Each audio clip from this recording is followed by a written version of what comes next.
The proletarians. Pocketbook. If you ain't angry, you ain't paying attention. Mumia Abu Jamal. For the People.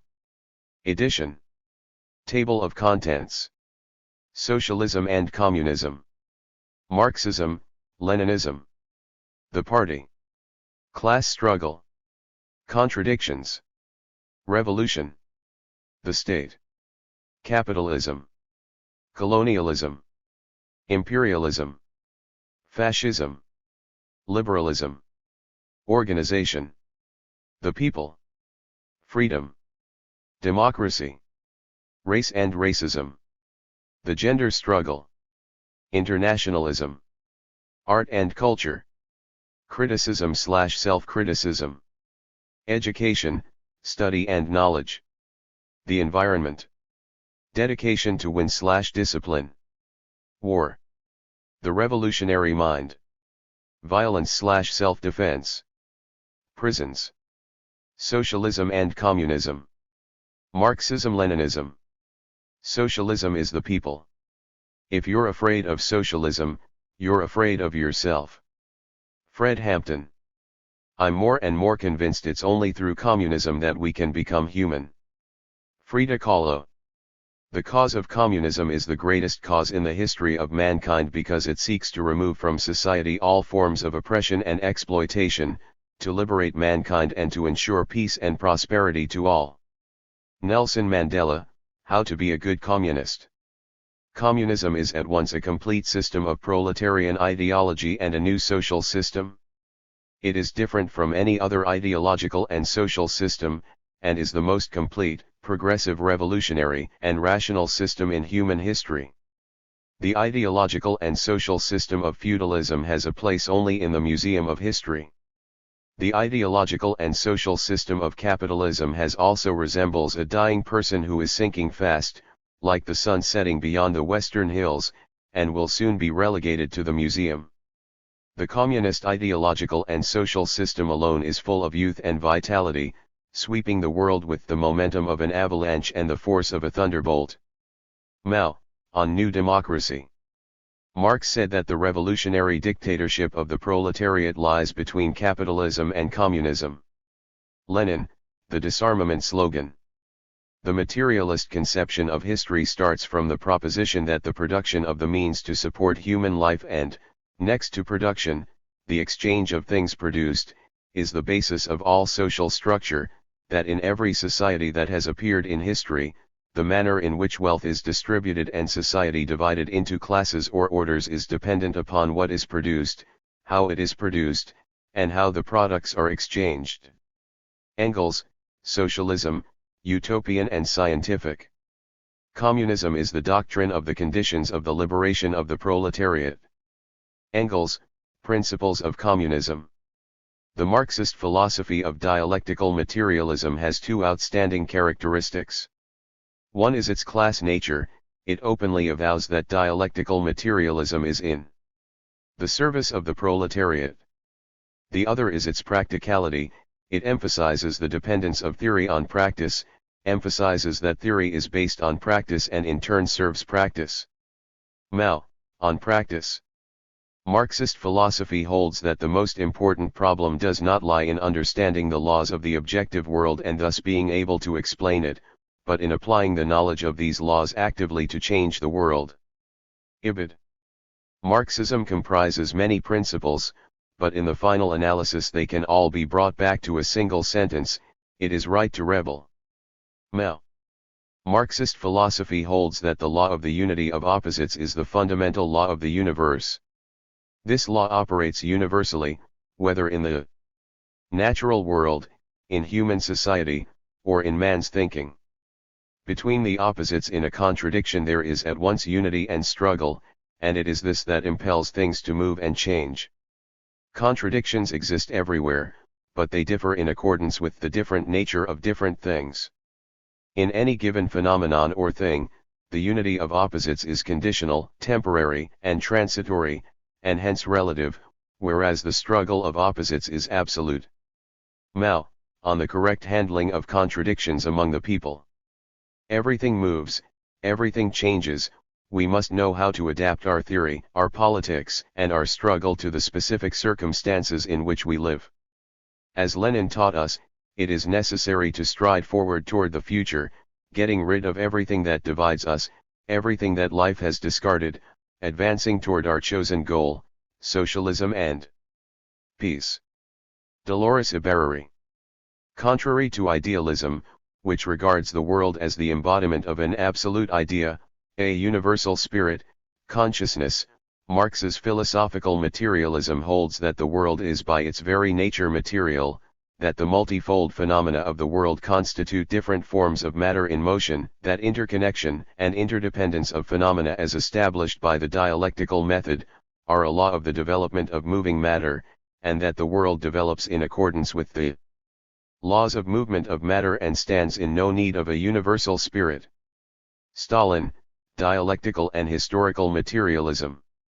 Leninism is Marxism of the era of imperialism and the proletarian revolution. To be more exact, Leninism is the theory and tactics of the proletarian revolution in general, the theory and tactics of the dictatorship of the proletariat in particular. Marx and Engels pursued their activities in the pre-revolutionary period, when developed imperialism did not yet exist, in the period of the proletarians' preparation for revolution, in the period when the proletarian revolution was not yet an immediate practical inevitability.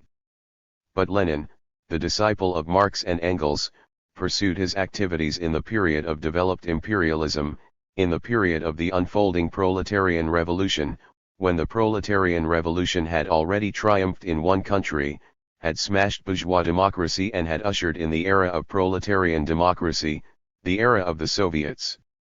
Stalin, the foundations of Leninism. Marxism-Leninism is the ideology of the working class, the most complete political doctrine, the most accurate explanation of social and historical problems. Fidel Castro. The strength and vitality of Marxism-Leninism lies in the fact that it does base its practical activity on the needs of the development of the material life of society and never divorces itself from the real life of society. Stalin, Dialectical and Historical Materialism.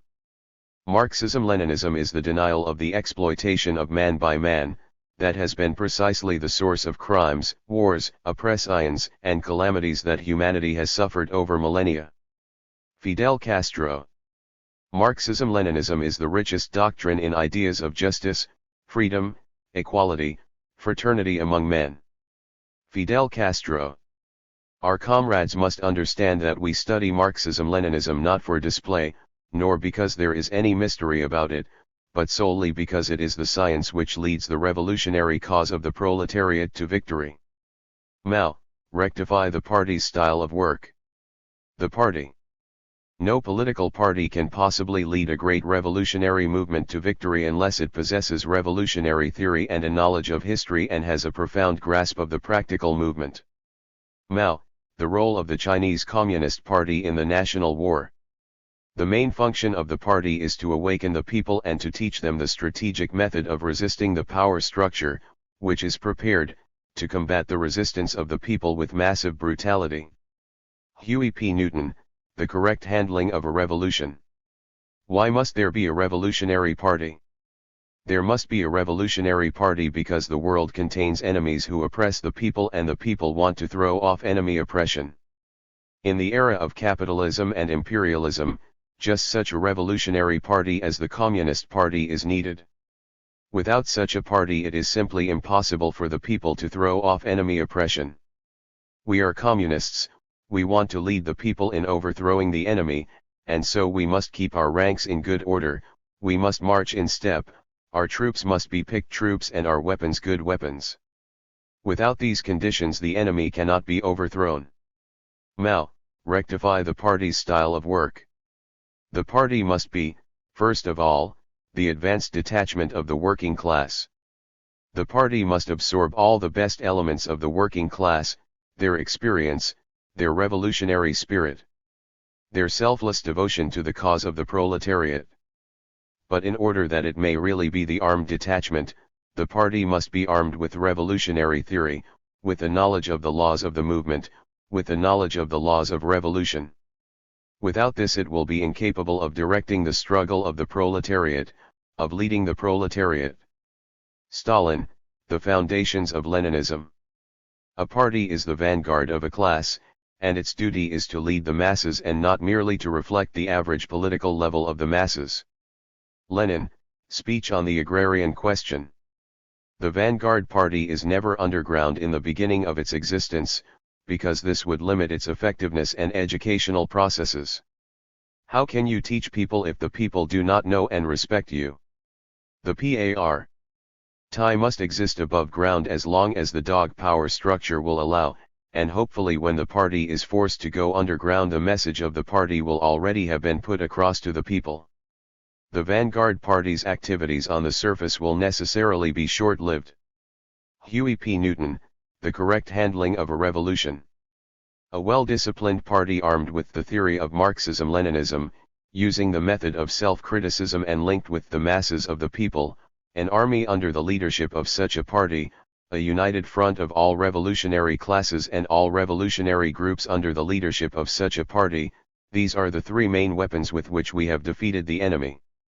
Mao, on the people's democratic dictatorship. So what should we do if we're the vanguard? What is it right to do? Is it right for the leadership of that struggle to go faster than the followers of that struggle can go? No. We're not going to be dealing in commandism, we're not going to be dealing in no-tailism. We say that just as fast as the people can possibly go, that's just as fast as we can take it. Fred Hampton, you can murder a liberator but you can't murder liberation. Proletarian parties develop and become strong by purging themselves of opportunists and reformists, social imperialists and social chauvinists, social patriots and social pacifists. Stalin, The Foundations of Leninism.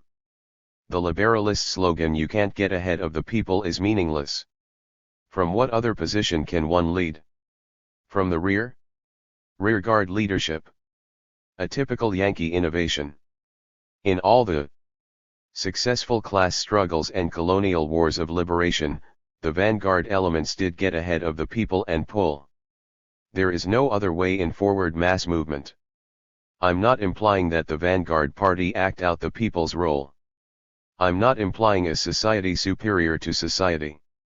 We must never forget that it is the people who change circumstances and that the educator himself needs educating. Going among the people, learning from the people, and serving the people is really stating that we must find out exactly what the people need and organize them around those needs. George Jackson, Blood in My Eye. Class struggle. In class society, everyone lives as a member of a particular class, and every kind of thinking, without exception, is stamped with the brand of a class. Mao, on practice. The proletariat is that class in society which lives entirely from the sale of its labor and does not draw profit from any kind of capital, whose will and woe, whose life and death, whose sole existence depends on the demand for labor. Engels, Principles of Communism. Classes struggle, some classes triumph, others are eliminated. Such is history, such is the history of civilization. For thousands of years. To interpret history from this viewpoint is historical materialism, standing in opposition to this viewpoint is historical idealism. Mao, cast away illusions, prepare for struggle. The history of all existing society is the history of class struggles. Marx, The Communist Manifesto. The principal contradiction within capitalism from the outset was that between the capitalists and the workers. To keep their system going, the capitalists had constantly to step up the rate of exploitation of their workers. At the same time, European workers were gaining increasing mastery over the means of production in the factories and mines, and they were learning to work collectively in big enterprises and within their own trade union structures. If the bourgeoisie continued to deprive them of the major part of the fruits of their own labor and to oppress them socially and politically, then those two classes were set on a collision path. Ever since the mid-19th century, Marx had predicted class collision would come in the form of revolution in which workers would emerge victorious. The capitalists were terribly afraid of that possibility, knowing full well that they themselves had seized power from the feudal landlord class by means of revolution. Walter Rodney, How Europe Underdeveloped Africa. Racism abounds in the writings of white feminists, reinforcing white supremacy and negating the possibility that women will bond politically across ethnic and racial boundaries. Past feminist refusal to draw attention to and attack racial hierarchies suppressed the link between race and class. Yet class structure in American society has been shaped by the racial politic of white supremacy. It is only by analyzing racism and its function in capitalist society that a thorough understanding of class relationships can emerge. Class struggle is inextricably bound to the struggle to end racism. Bell Hooks, Feminist Theory, From Margin to Center. The liberation of all oppressed peoples necessitates the destruction of the political economic systems of capitalism and imperialism as well as patriarchy. We are socialists because we believe that work must be organized for the collective benefit of those who do the work and create the products, and not for the profit of the bosses. We are not convinced, however, that a socialist revolution that is not also a feminist and anti-racist revolution will guarantee our liberation. Combahee River Collective, the Combahee River Collective Statement. Strikes, boycott, parliamentarism, meetings, and demonstrations are all good forms of struggle as means for preparing and organizing the proletariat. But not one of these means is capable of abolishing existing inequality. All these means must be concentrated in one principal and decisive means: the proletariat must rise and launch a determined attack upon the bourgeoisie in order to destroy capitalism to its foundations. This principal and decisive means is the socialist revolution. Stalin, anarchism, or socialism. The proletariat should not ignore peaceful methods of struggle. They serve its ordinary, day-to-day interests. They are necessary in periods of preparation for revolution, but it must never forget that in certain conditions the class struggle assumes the form of armed conflict and civil war. There are times when the interests of the proletariat call for ruthless extermination of its enemies in open armed clashes. Lenin, Lessons of the Commune. Contradictions. The fundamental cause of the development of a thing is not external but internal. It lies in the contradictoriness within the thing. This internal contradiction exists in every single thing, hence its motion and development. Contradictoriness within a thing is the fundamental cause of its development, while its interrelations and interactions with other things are secondary causes. Mao, on contradiction. If in any process there are a number of contradictions, one of them must be the principal contradiction playing the leading and decisive role, while the rest occupy a secondary and subordinate position. Therefore, in studying any complex process in which there are two or more contradictions, we must devote every effort to finding its principal contradiction. Once this principal contradiction is grasped, all problems can be readily solved. Ibid. Changes in society are due chiefly to the development of the internal contradictions in society, that is, the contradiction between the productive forces and the relations of production, the contradiction between classes and the contradiction between the old and the new. It is the development of these contradictions that pushes society forward and gives the impetus for the suppression of the old society by the new. Ibid. Contradiction and struggle are universal and absolute, but the methods of resolving contradictions, that is, the forms of struggle, differ according to the differences in the nature of the contradictions. Some contradictions are characterized by open antagonism and others are not. In accordance with the concrete development of things, some contradictions, which were originally non-antagonistic, develop into antagonistic ones, while others which were originally antagonistic develop into non-antagonistic ones. Ibid. Revolution. The philosophers have only interpreted the world, in various ways. The point is to change it. Marx, Theses on Feuerbach, Thesis. If there is to be any proving of our humanity, it must be through revolutionary means. Walter Rodney, The Groundings with My Brothers. The revolution is not an apple that falls when it is ripe. You have to make it fall. Che. Revolution means action. It means A change brought about deliberately by an organized and systematic work, as opposed to sudden and unorganized or spontaneous change or breakdown. Bhagat Singh. The oppressor must be harassed until his doom. He must have no peace by day or by night. The slaves have always outnumbered the slave masters. The power of the oppressor rests upon the submission of the people. Huey P. Newton, To Die for the People. A revolution is not a dinner party, or writing an essay, or painting a picture, or doing embroidery. It cannot be so refined, so leisurely and gentle, so temperate, kind, courteous, restrained and magnanimous. A revolution is an insurrection, an act of violence by which one class overthrows another. Mao, Report on an Investigation of the Peasant Movement in Hunan. You have to be logical. You know? If I know that in this hotel room they have food every day, and I'm knocking on the door every day to eat, and they open the door, let me see the party, let me see them throwing salami all over, I mean, just throwing food around, but they're telling me there's no food.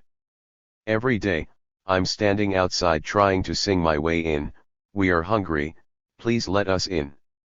We are hungry, please let us in. After about a week that song is gonna change to, we hungry, we need some food. After 2-3 weeks, it's like, give me the food or I'm breaking down the door. After a year you're just like, I'm picking the lock. Coming through the door blasting. It's like, you hungry, you reached your level. We asked 10 years ago. We was asking with the Panthers. We was asking with them, the civil rights movement. We was asking. Those people that asked are dead and in jail. So now what do you think we're gonna do? Ask. Tupac Shakur. You have to understand that people have to pay the price for peace. If you dare to struggle, you dare to win. If you dare not to struggle, then God damn it, you don't deserve to win. Let me say peace to you, if you're willing to fight for it. Fred Hampton, why don't you die for the people? We realized at a very early point in our development that revolution is a process. It is not a particular action, nor is it a conclusion. It is a process. Huey P. Newton, on the defection of Eldridge Cleaver from the Black Panther Party and the defection of the Black Panther Party from the black community. If we are going to rise out of our oppression, our poverty, if we are going to cease being the targets of the racist-minded mentality of racist policemen, we will have to destroy the American capitalist system. We will have to obliterate a system in which a few wealthy capitalists are guaranteed the privilege of becoming richer and richer, whereas the people who are forced to work for the rich, and especially black people, never take any significant step forward. Angela Davis, I am a revolutionary black woman. A lot of people get the word revolution mixed up and they think revolution's a bad word. Revolution is nothing but like having a sore on your body and then you put something on that sore to cure that infection. And I'm telling you that we're living in an infectious society right now. I'm telling you that we're living in a sick society. And anybody that endorses integrating into this sick society before it's cleaned up is a man who's committing a crime against the people. Fred Hampton, Power Anywhere Where There's People. Revolutions and revolutionary wars are inevitable in class society, and without them it is impossible to accomplish any leap in social development and to overthrow the reactionary ruling classes, and therefore impossible for the people to win political power. Mao, on contradiction. I have declared war on the rich who prosper on our poverty, the politicians who lie to us with smiling faces, and all the mindless, heartless, robots who protect them and their property. Asita Shakur, Asita, an autobiography. You don't have a revolution in which you love your enemy, and you don't have a revolution in which you are begging the system of exploitation to integrate you into it. Revolutions overturn systems. Revolutions destroy systems. Malcolm X. Revolution is the sense of the historical moment, it is changing everything that must be changed, it is full equality and freedom, it is being treated and treating others like human beings, it is emancipating ourselves, by ourselves and with our very own efforts, it is challenging the dominant powerful forces within and outside of the social and national arena, it is defending the values one believes in at the cost of any sacrifice, it is modesty, selflessness, altruism, solidarity, and heroism. It is fighting with audacity, intelligence, and realism, it is never telling a lie or violating ethical principles, it is the profound conviction that there is no force on earth that can crush truth and ideas. Revolution is unity, it is independence, it is fighting for our dreams of justice for Cuba and the world that is the basis of our patriotism, our socialism, and our internationalism. Fidel Castro. Revolutionary change means the seizure of all that is held by the percent, and the transference of these holdings into the hands of the remaining percent. If the percent are simply replaced by another percent, revolutionary change has not taken place. George Jackson, Blood in My Eye. A time will come when the people will understand their power and the pig's machinery will be unable to accommodate their demands. That is when the people, black people, and poor white people and oppressed people all over America will rise up like mighty tide and clean this beachfront of capitalism and racism, and make the revolution. Elaine Brown, A Taste of Power, A Black Woman's Story. Always bear in mind that the people are not fighting for ideas, for the things in anyone's head. They are fighting to win material benefits, to live better and in peace, to see their lives go forward, to guarantee the future of their children. Amilcar Cabral, Tell no lies, claim no easy victories. The Revolutionary War is a war of the masses, it can be waged only by mobilizing the masses and relying on them. Mao, be concerned with the well-being of the masses, pay attention to methods of work. Collectively and of our free will we can choose to put down this predacious system of few profiting at all our expense, and build in its place a new mass-oriented socialist system of mutual cooperation, fair and equal distribution, and respect for nature, to all our benefit. Or we can continue being fools' agents, and stand by idly and ostrich-like as many did yesterday, while this system continues devouring, defiling, and wasting land, resources, people, and the planet. Rashid, Against Capitalism, to exist we must resist. Everything depends on the conditions, time, and place. Stalin, Dialectical and Historical Materialism. The spirit of revolution should always permeate the soul of humanity, so that the reactionary forces may not accumulate to check its eternal onward march. Old order should change, always and ever, yielding place to new, so that one good order may not corrupt the world. It is in this sense that we raise the shout Long Live Revolution. Bhagat Singh. The State. The state is an organ of class rule, an organ for the oppression of one class by another, it creates order, which legalizes and perpetuates this oppression by moderating the collision between the classes. Lenin, State and Revolution. Don't you want to abolish state power? Yes, we do, but not right now, we cannot do it yet. Why? Because imperialism still exists, because domestic reaction still exists, because classes still exist in our country. Mao, on the people's democratic dictatorship. The proletariat needs state power. A centralized organization of force, an organization of violence, both to crush the resistance of the exploiters and to lead the enormous mass of the population, the peasants, the petty bourgeoisie, and semi-proletarians, in the work of organizing a socialist economy. Lenin, State and Revolution. The dictatorship of the proletariat, i.e., the organization of the vanguard of the oppressed as the ruling class for the purpose of suppressing the oppressors, cannot result merely in an expansion of democracy. Simultaneously with an immense expansion of democracy, which for the first time becomes democracy for the poor, democracy for the people, and not democracy for the money bags, the dictatorship of the proletariat imposes a series of restrictions on the freedom of the oppressors, the exploiters, the capitalists. Ibid. The substitution of the proletarian state for the bourgeois state is impossible without a violent revolution. The abolition of the proletarian state, i.e., of the state in general, is impossible except through the process of withering away. Ibid. For the state to wither away completely, complete communism is necessary. Ibid. We are in favor of the withering away of the state, and at the same time we stand for the strengthening of the dictatorship of the proletariat, which represents the most powerful and mighty of all forms of the state which have existed up to the present day. The highest development of the power of the state, with the object of preparing the conditions of the withering away of the state, that is the Marxist formula. Is it contradictory? Yes, it is contradictory.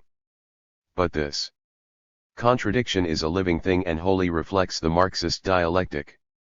Stalin. The people's state protects the people. Only when the people have such a state can they educate and remold themselves by democratic methods on a country-wide scale, with everyone taking part, and shake off the influence of domestic and foreign reactionaries, rid themselves of the bad habits and ideas acquired in the old society, not allow themselves to be led astray by the reactionaries, and continue to advance towards a socialist and communist society. Mao, on the people's democratic dictatorship. The people's democratic dictatorship uses two methods.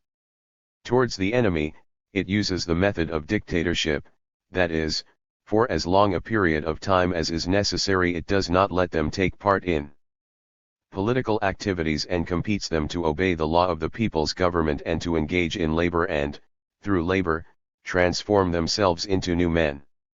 Towards the people, on the contrary, it uses the method not of compulsion but of democracy, that is, it must necessarily let them take part in political activities and does not compel them to do this or that, but uses the method of democracy in educating and persuading them. Mao, closing speech at the second session of the First National Committee of the Chinese People's Political Consultative Conference.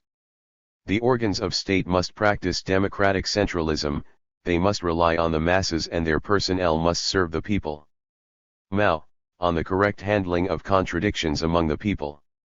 In capitalist society we have a democracy that is curtailed, wretched, false, a democracy only for the rich, for the minority.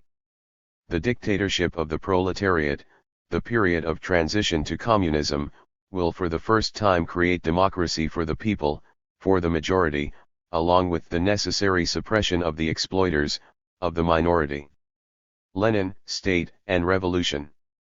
Revolution alone can put an end to the bourgeois state. The state in general, i.e., the most complete democracy, can only wither away. Ibid. Capitalism. Capitalism is a development by refinement from feudalism just as feudalism is a development by refinement from slavery. Capitalism is but the gentleman's method of slavery. Kwame Nkrumah. Under a capitalist system, the means of production is owned and controlled by very few people. A very few people. By means of production, I mean anything necessary, machinery, money, resources, to build and produce things which can be sold on the market. Only a few people own and control the means of production. These capitalists exploit everybody, because everybody works for them. Everyone sells their labor to them. It is by selling your labor to a capitalist that he is really able to exploit you. Kwame Nkrumah, who is a capitalist? We have to understand very clearly that there's a man in our community called a capitalist. Sometimes he's black and sometimes he's white. But that man has to be driven out of our community, because anybody who comes into the community to make profit off the people by exploiting them can be defined as a capitalist. And we don't care how many programs they have, how long a dashiki they have. Because political power does not flow from the sleeve of a dashiki, political power flows from the barrel of a gun. It flows from the barrel of a gun. Fred Hampton, power anywhere where there's people. The whole thing boiled down to a simple equation: anything that has any kind of value is made, mined, grown, produced, and processed by working people. So why shouldn't working people collectively own that wealth? Why shouldn't working people own and control their own resources? Capitalism meant that rich businessmen owned the wealth, while socialism meant that the people who made the wealth owned it. Asita Shakur, Asita, an autobiography. It is impossible for capitalism to survive, primarily because the system of capitalism needs some blood to suck. Capitalism used to be like an eagle, but now it's more like a vulture. It used to be strong enough to go and suck anybody's blood whether they were strong or not. But now it has become more cowardly, like the vulture, and it can only suck the blood of the helpless. As the nations of the world free themselves, capitalism has less victims, less to suck, and it becomes weaker and weaker. Malcolm X. Racist social structure is inseparable from capitalist economic development.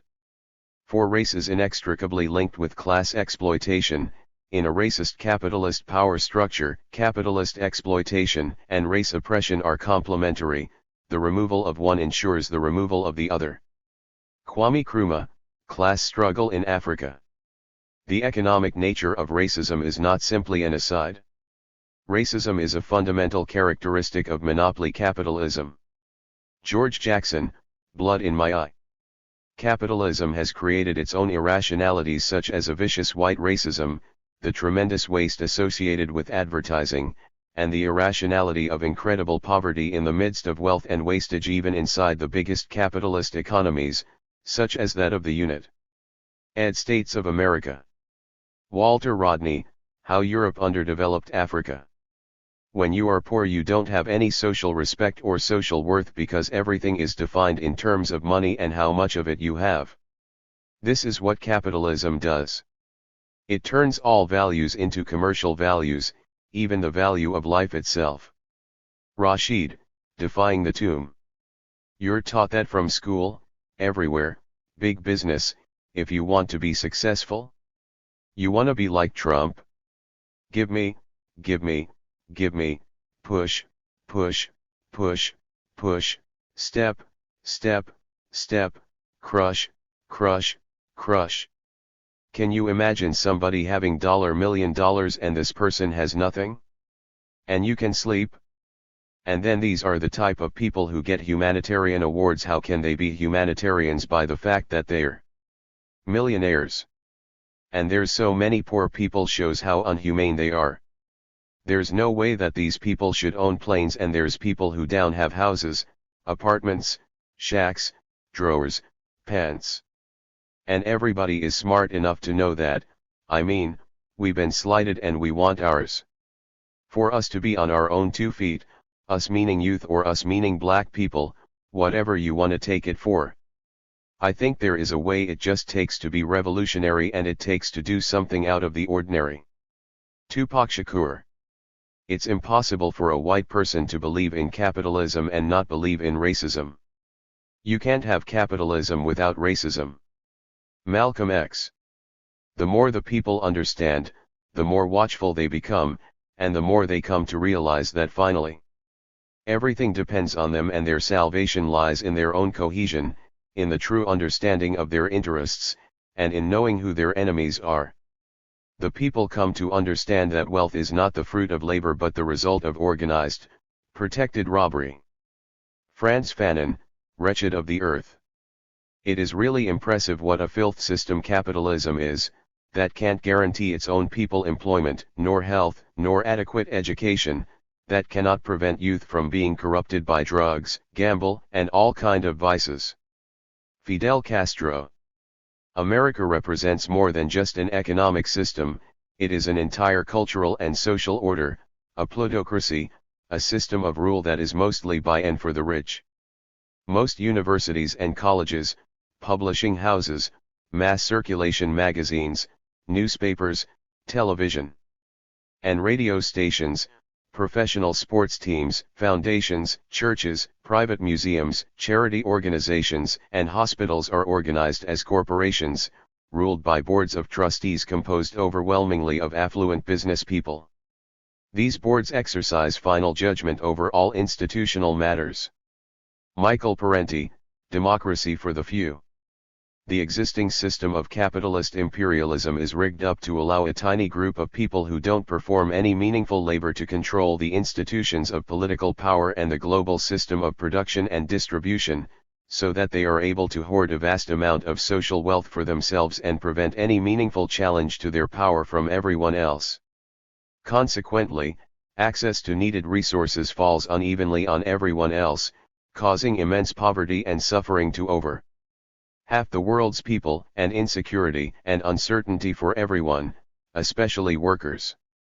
Rashid, revolutionizing the masses in 3 stages: the revolutionary intercommunal Black Panther Party and its intermediate and mass organizations. There are no good aspects of monopoly capital, so no reservations need be recognized in its destruction. Monopoly capital is the enemy. It crushes the life force of all of the people. It must be completely destroyed, as quickly as possible, utterly, totally, ruthlessly, relentlessly destroyed. George Jackson, Blood in My Eye. Colonialism. A colonial economy is established on bases that are in part artificial and foreign, subordinate to the interests of the colonizer. Its normal development depends on the colonizer's ability either to adapt himself to local conditions or to change them.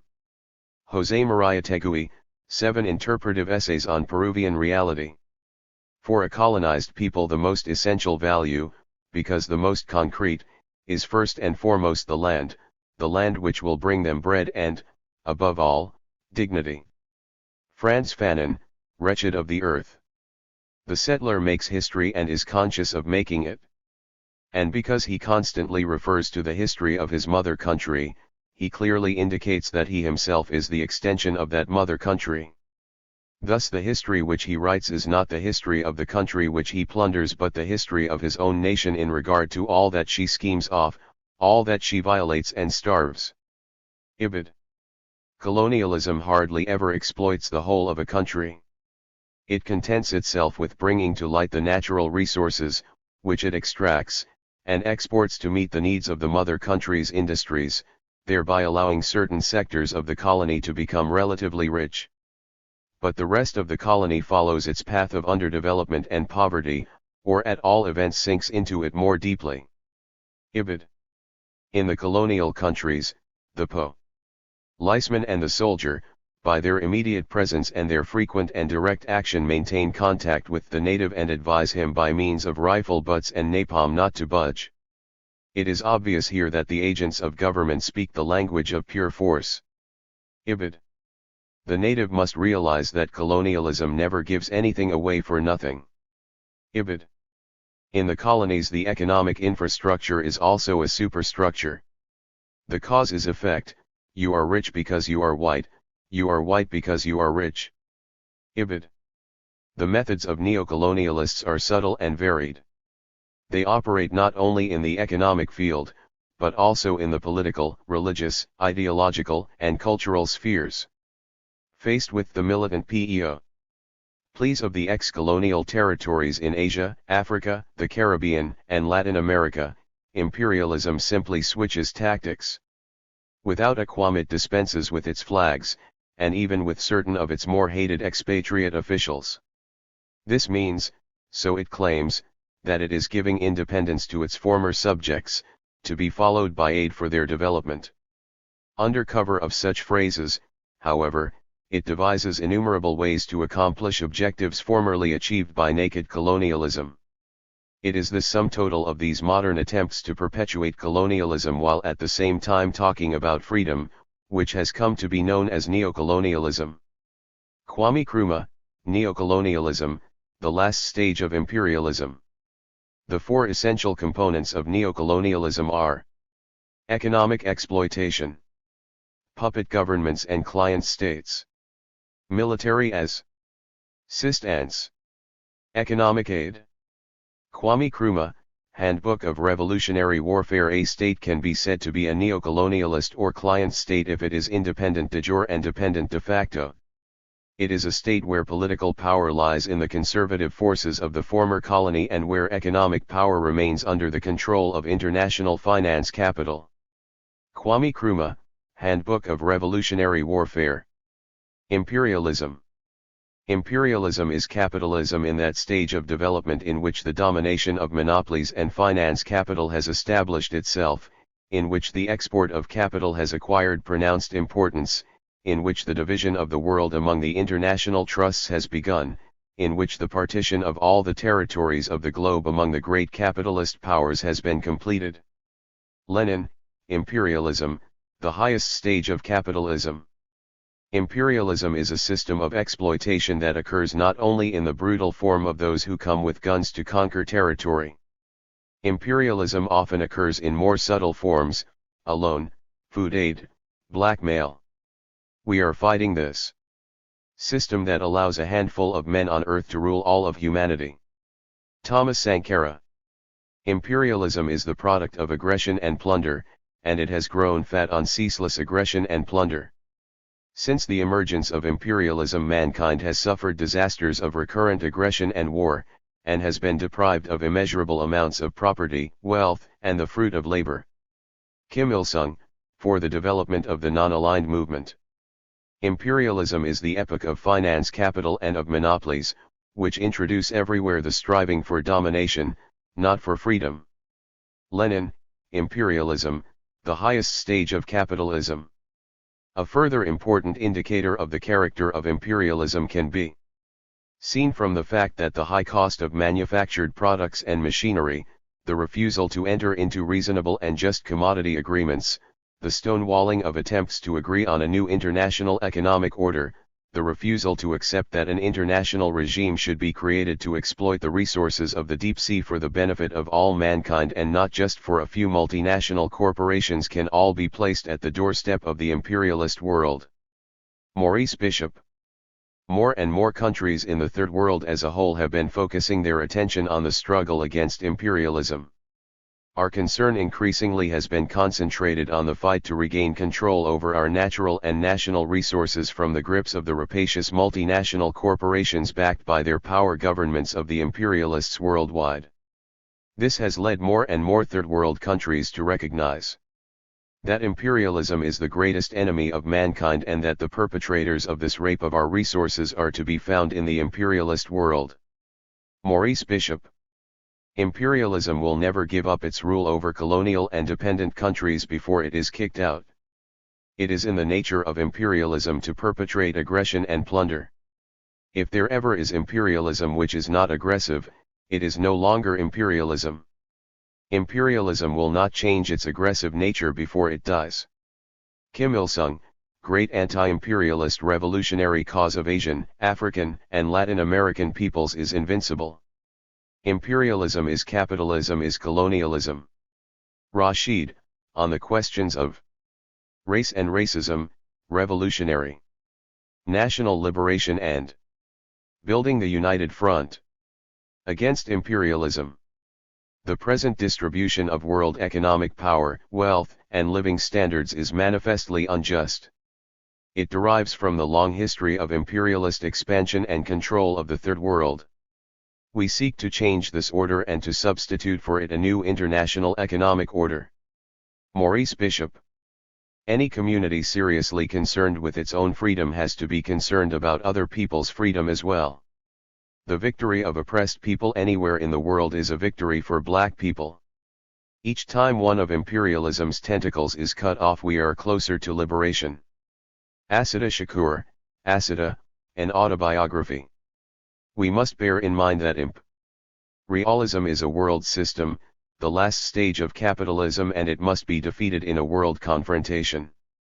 The strategic end of this struggle should be the destruction of imperialism.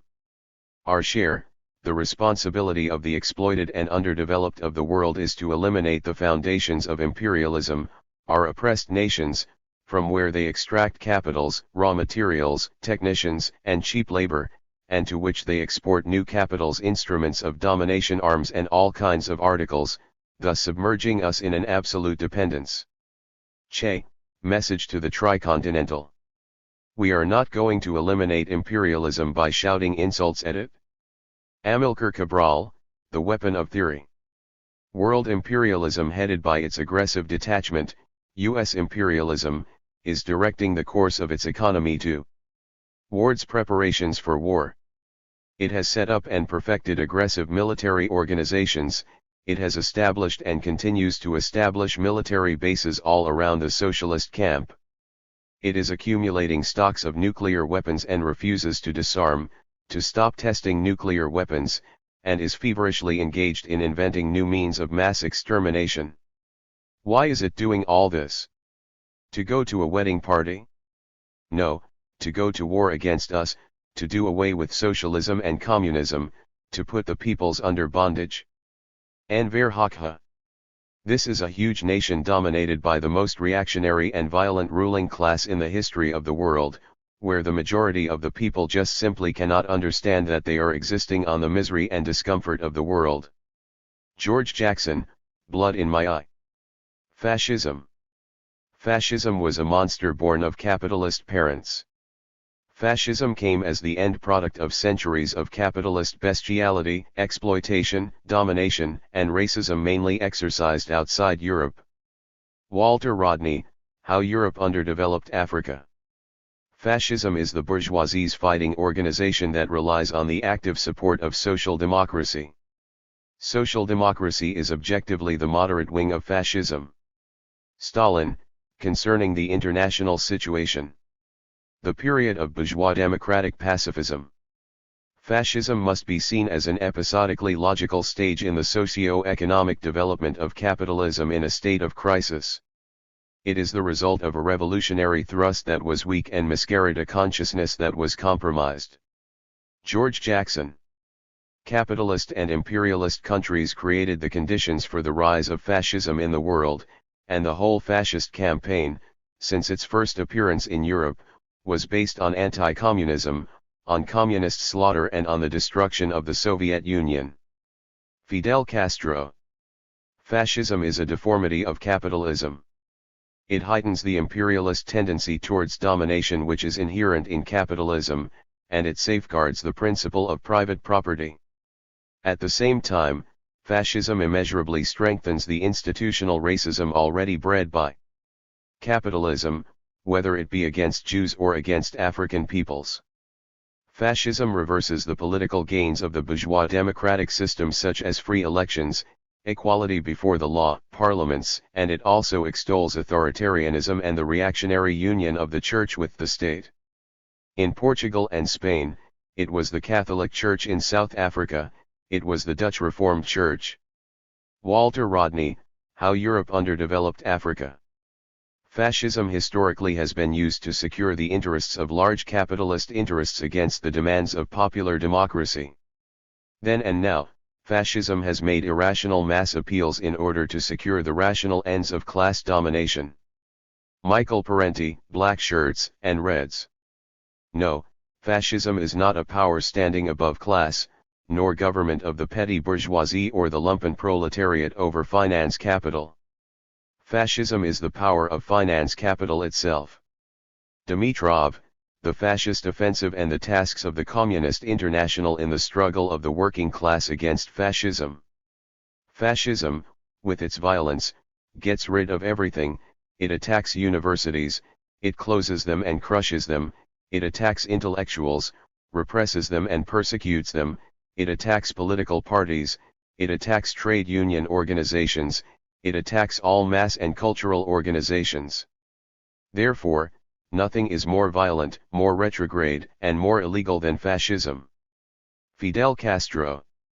After the fascists have succeeded in crushing the vanguard elements and the threat they pose is removed, the ruling class goes on about the business of making profits as usual.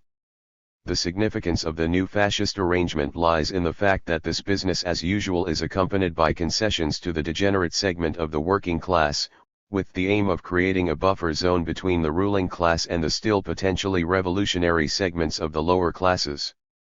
George Jackson, Blood in My Eye. What was fascism in Italy, in Germany? The exaltation of racial prejudices. Instead of fighting racial prejudice, which is what a revolution does, fascism exalts prejudice and turns it into hatred. Fidel Castro. What is the source of the influence of fascism over the masses? Fascism is able to attract the masses because it demagogically appeals to their most urgent needs and demands. Fascism not only inflames prejudices that are deeply ingrained in the masses, but also plays on the better sentiments of the masses, on their sense of justice and sometimes even on their revolutionary traditions. Why do the German fascists, those lackeys of the bourgeoisie and mortal enemies of socialism, represent themselves to the masses as socialists, and depict their accession to power as a revolution? Because they try to exploit the faith in revolution and the urge towards socialism that lives in the hearts of the mass of working people in Germany. Dimitrov, the fascist offensive and the tasks of the Communist International in the struggle of the working class against fascism. Fascism is a false revolution. It cultivates the appearance of popular politics and a revolutionary aura without offering a genuine revolutionary class content. It propagates a new order while serving the same old moneyed interests. Its leaders are not guilty of confusion but of deception. That they work hard to mislead the public does not mean they themselves are misled. Michael Parenti, Black Shirts and Reds. Settle your quarrels, come together, understand the reality of our situation, understand that fascism is already here, that people are already dying who could be saved, that generations more will live poor butchered half-lives if you fail to act. Do what must be done, discover your humanity and your love in revolution. George Jackson, Blood in My Eye. The fascist arrangement tolerates the existence of no valid revolutionary activity. It has programmed into its very nature a massive, complex, and automatic defense mechanism for all our old methods for raising the consciousness of a potentially revolutionary class of people. The essence of a USA totalitarian socio-political capitalism is concealed behind the illusion of a mass participatory society. We must rip away its mask. Then the debate can end, and we can enter a new phase of struggle based on the development of an armed revolutionary culture that will triumph. George Jackson, Blood in My Eye. Liberalism. As far as I'm concerned, liberal is the most meaningless word in the dictionary. History has shown me that as long as some white middle-class people can live high on the hog, take vacations to Europe, send their children to private schools, and reap the benefits of their white skin privilege, then they are liberal. But when times get hard and money gets tight, they pull off that liberal mask and you think you're talking to Adolf Hitler. They feel sorry for the so-called underprivileged just as long as they can maintain their own privileges. Asada Shakur, Asada, an autobiography. What the liberal really wants is to bring about change which will not in any way endanger his position. The liberal says, it is a fact that you are poor, and it is a fact that some people are rich, but we can make you rich without affecting those people who are rich. Kwame Ture, Stokely Speaks, From Black Power to Pan-Africanism. The liberal is so preoccupied with stopping confrontation that he usually finds himself defending and calling for law and order of the oppressor.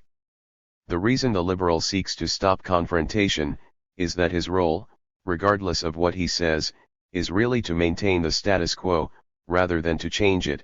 He hopes to bring about justice and economic stability for everyone through reform, that somehow the society will be able to keep expanding without the redistributing the wealth.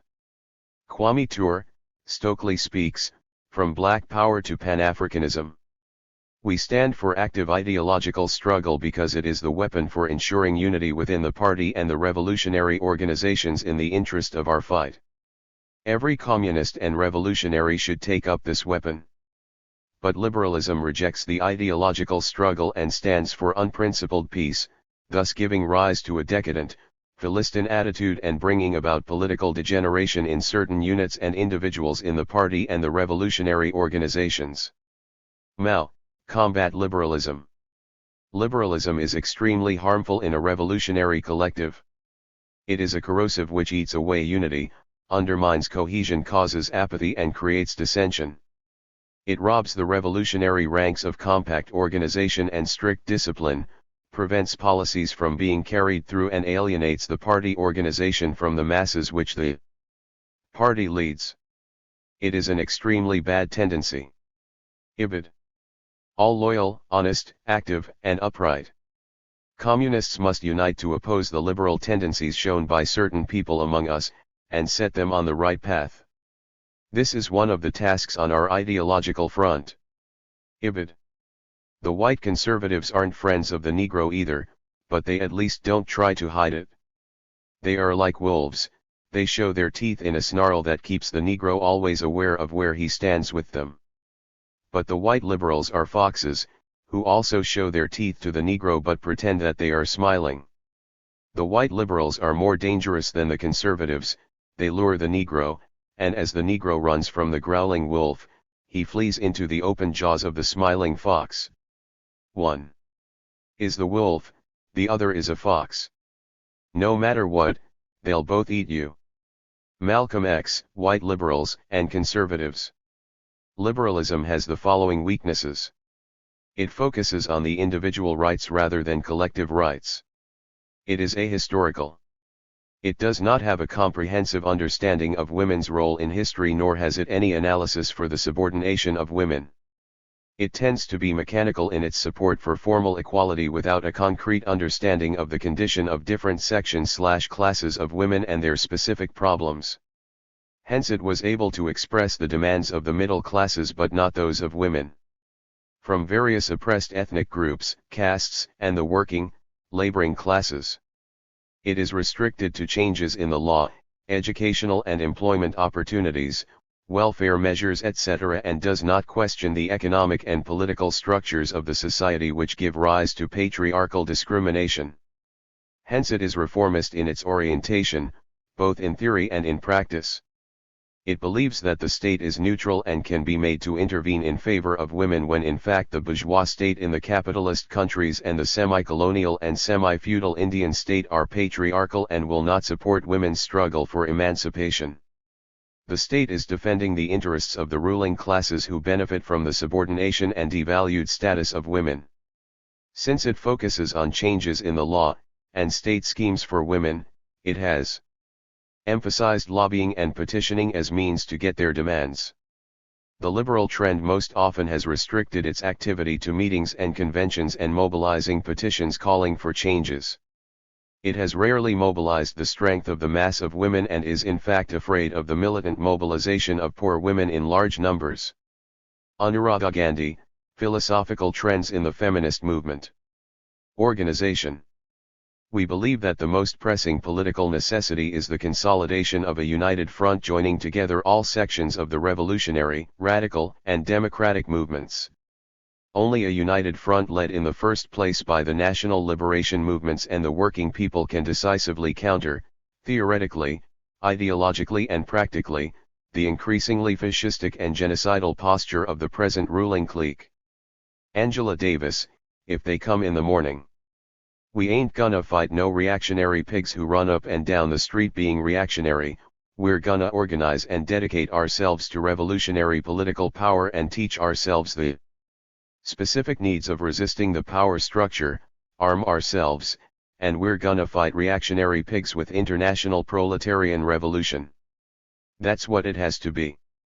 The people have to have the power, it belongs to the people. Fred Hampton, Power Anywhere Where There's People.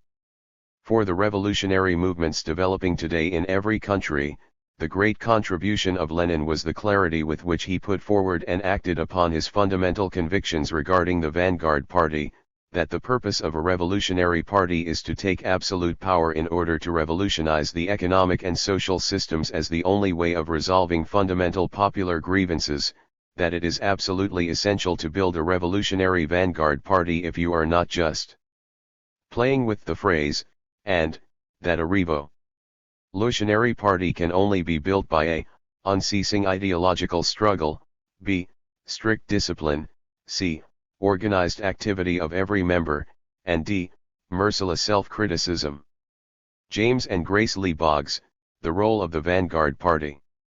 We are quite obviously faced with a need to organize some small defenses to the more flagrant abuses of the system now.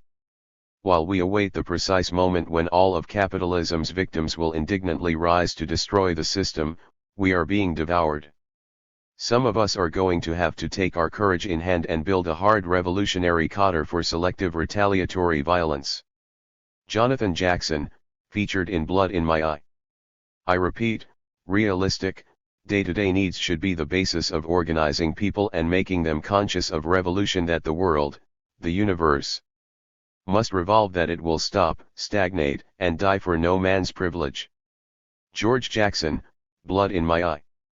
Any organizing must begin with an analysis of the classes within imperialist and colonized societies, to determine who are actual and potential friends, and who are actual and potential enemies of revolution.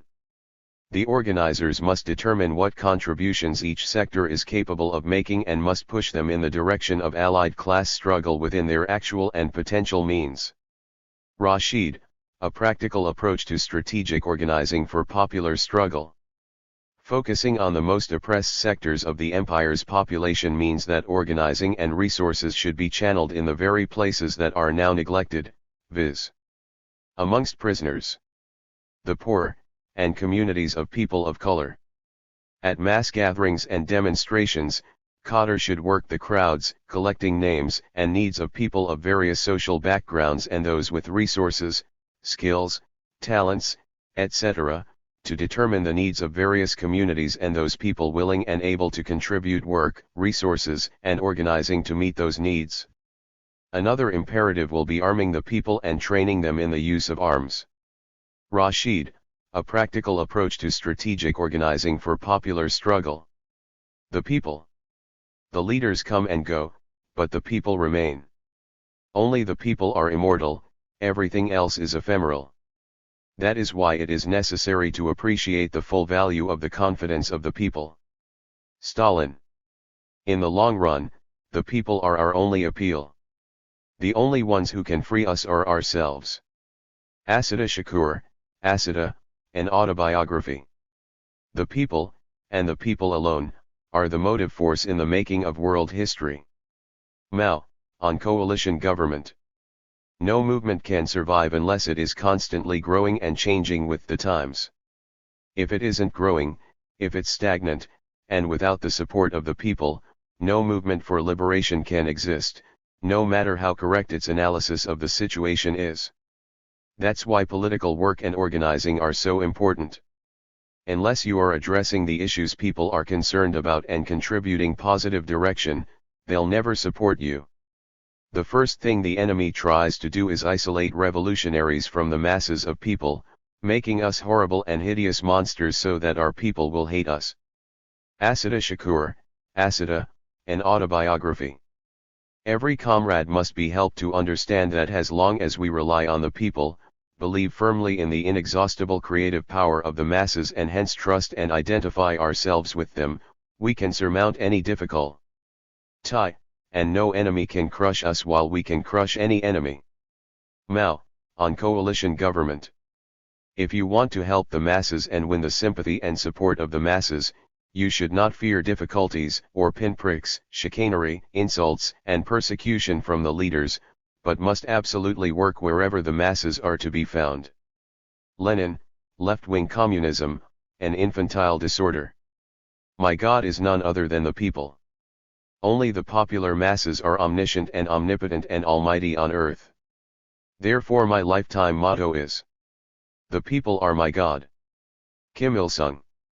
The people are the masters of the revolution in each country. It is like putting a cart before the horse that foreigners carry out the revolution for them. The revolution can neither be exported nor imported. Kim Il-sung. In a nutshell, the idea of JICH means that the masters of the revolution and the work of construction are the masses of the people and that they are also the motive force of the revolution and the work of construction. In other words, one is responsible for one's own destiny and one has also the capacity for hewing out one's own destiny. Kim Il-sung, Mainichi Shimbun.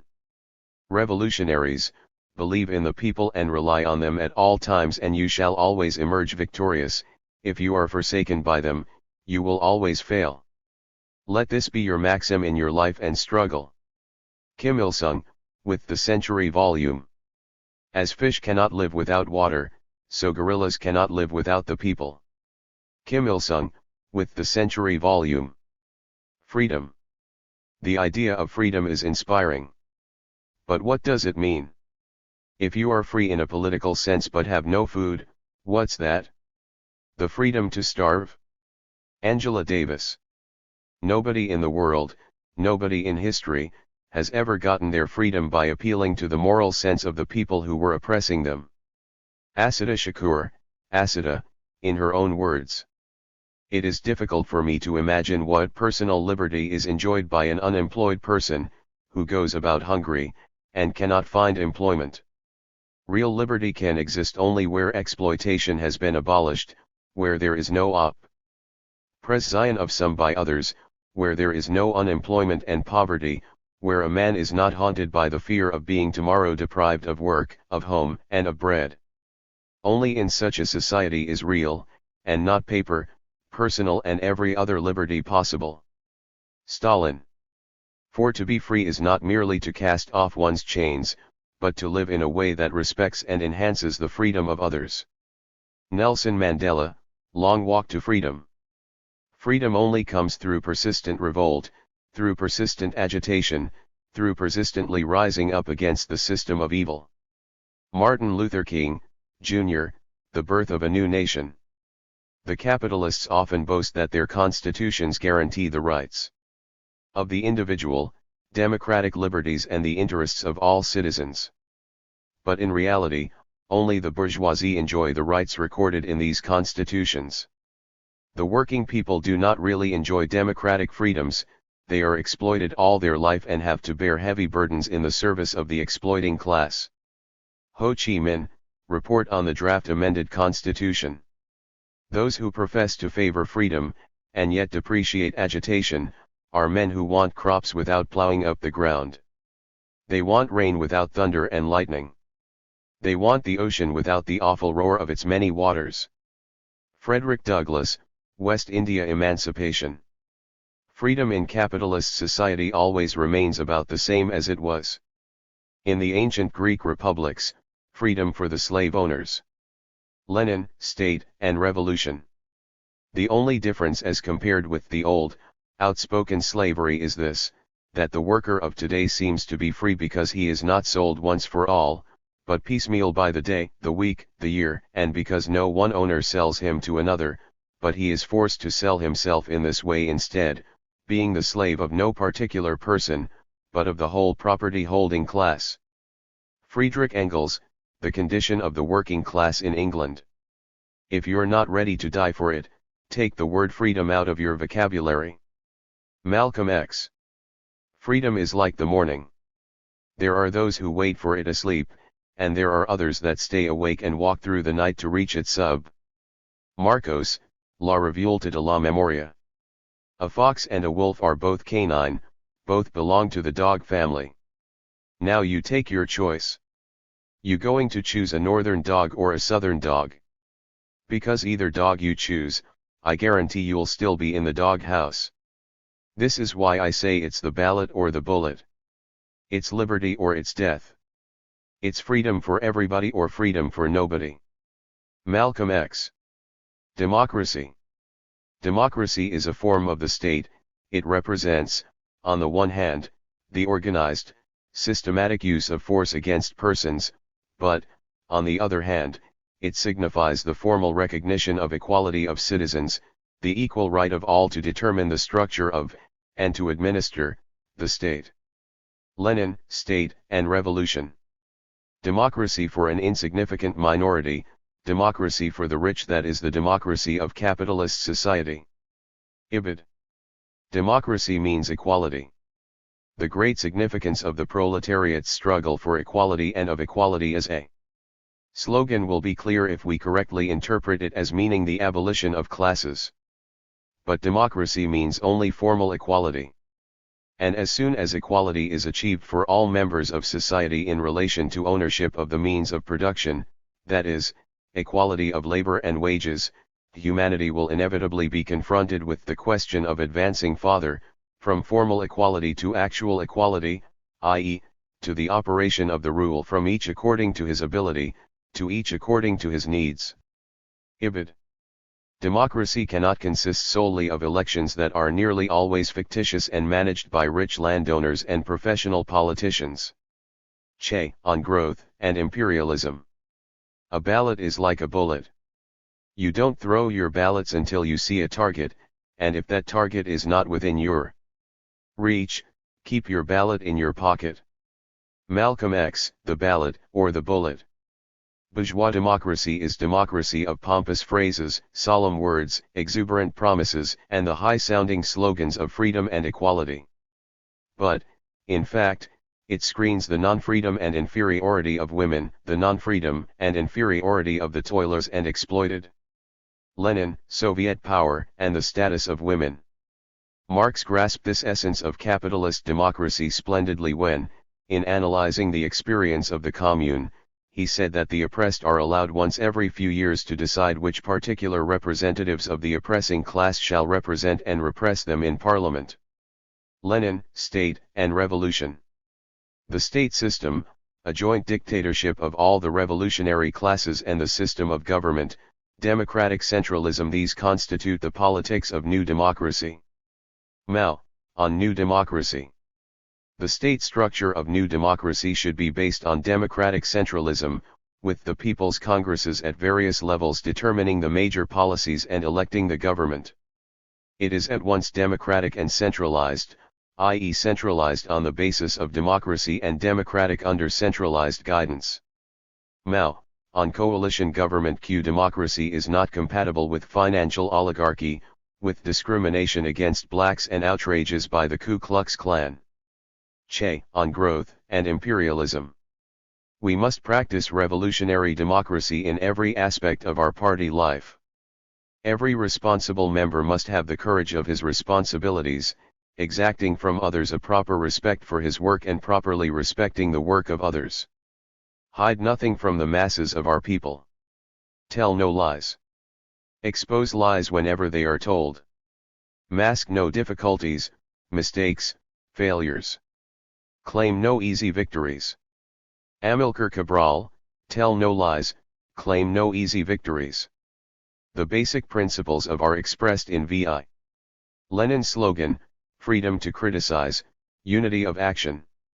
I repeat, freedom to criticize, unity of action. The democratic component of DC means all party members are free to criticize, debate and discuss internal matters of party decisions, policy and direction in open sessions, and final decisions on such matters are reached by majority vote of all party members. The centralism component of DC means that once decisions are reached by majority vote, all members must uphold that decision. Those who disagree with the decisions must still abide by them, they must reserve their personal opinions, but they are free at the next session to raise the issues again and struggle to change the party's views and vote on the matters. Furthermore, no individual party member has unqualified power. Indeed, all party members must answer to the party itself and to the public criticism of the masses.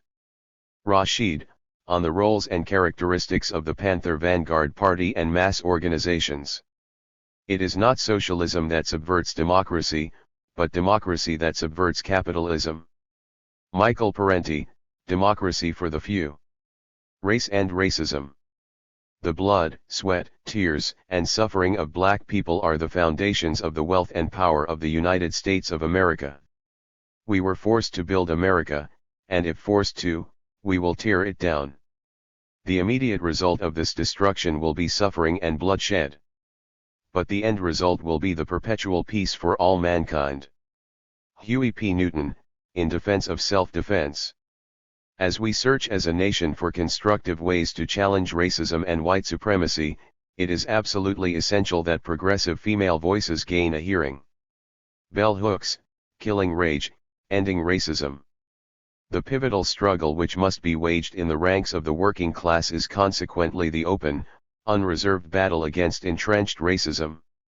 The white worker must become conscious of the threads which bind him to a James Johnson, black auto worker, member of UAW, and a political prisoner presently facing charges for the killings of 2 foremen and a job setter. The merciless proliferation of the power of monopoly capital may ultimately push him inexorably down the very same path of desperation.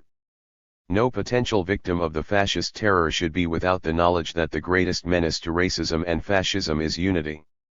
Angela Davis, If They Come in the Morning. A non-racial society can only be achieved by socialist revolutionary action of the masses. It will never come as a gift from the minority ruling class. For it is impossible to separate race relations. from the capitalist class relationships in which they have their roots. Kwame Nkrumah, Class Struggle in Africa. We don't think you fight fire with fire best, we think you fight fire with water best. We're going to fight racism not with racism, but we're going to fight with solidarity. We say we're not going to fight capitalism with black capitalism, but we're going to fight it with socialism. Fred Hampton, we have to protect our leaders. Racist oppression invades the lives of black people on an infinite variety of levels. Blacks are imprisoned in a world where our labor and toil hardly allow us to eke out a decent existence, if we are able to find jobs at all. When the economy begins to falter, we are forever the first victims, always the most deeply wounded. When the economy is on its feet, we continue to live in a depressed state. Unemployment is generally twice as high in the ghettos as it is in the country as a whole, and even higher among black women and youth. The unemployment rate among black youth has presently skyrocketed to %. If 1/3 of America's white youth were without a means of livelihood, we would either be in the thick of revolution or else under the iron rule of fascism. Substandard schools, medical care hardly fit for animals, overpriced, dilapidated housing, a welfare system based on a policy of skimpy concessions, designed to degrade and divide. This is only the beginning of the list of props in the overall scenery of oppression which, for the mass of blacks, is the universe. Angela Davis, if they come in the morning. Racism and ethnic differences allow the power structure to exploit the masses of workers in this country, because that's the key by which they maintain their control. To divide the people and conquer them is the objective of the power structure. It's the ruling class, the very small minority, the few avaricious, demagogic hogs and rats who control and infest the government. The ruling class and their running dogs, their lackeys, their bootlickers, their toms and their black racists, their cultural nationalists, they're all the running dogs of the ruling class. These are the ones who help to maintain and aid the power structure by perpetuating their racist attitudes and using racism as a means to divide the people. But it's really the small, minority ruling class that is dominating, exploiting, and oppressing the working and laboring people. Bobby Seale, Seize the Time. Association of wealth with whites and poverty with blacks is not accidental. It is the nature of the imperialist relationship that enriches the metropolis at the expense of the colony, i.e. it makes the whites richer and the blacks poorer. Walter Rodney, The Groundings with My Brothers. It is only the ending of capitalism, colonialism, imperialism, and neocolonialism and the attainment of world communism that can provide the conditions under which the race question can finally be abolished and eliminated. Kwame Nkrumah, Class Struggle in Africa. It is because of America's racism that black people and colored people around the world are oppressed. Throughout history, black people who spoke out against America and her racism have been subjected to exile, assassination, murder, or imprisonment. So what happened to me is nothing new or different. Justice is a joke in this country for black people, and it stinks of its hypocrisy. Justice in this country means just us white folks. Black people must understand that there is no redress of grievances in the courts but only in the streets, through armed guerrilla action. Jamil Abdullah Al-Amin. In combating racism, we do not make progress if we combat the people themselves. We have to combat the causes of racism. If a bandit comes to my house and I have a gun, I cannot shoot the shadow of the bandit, I have to shoot the bandit.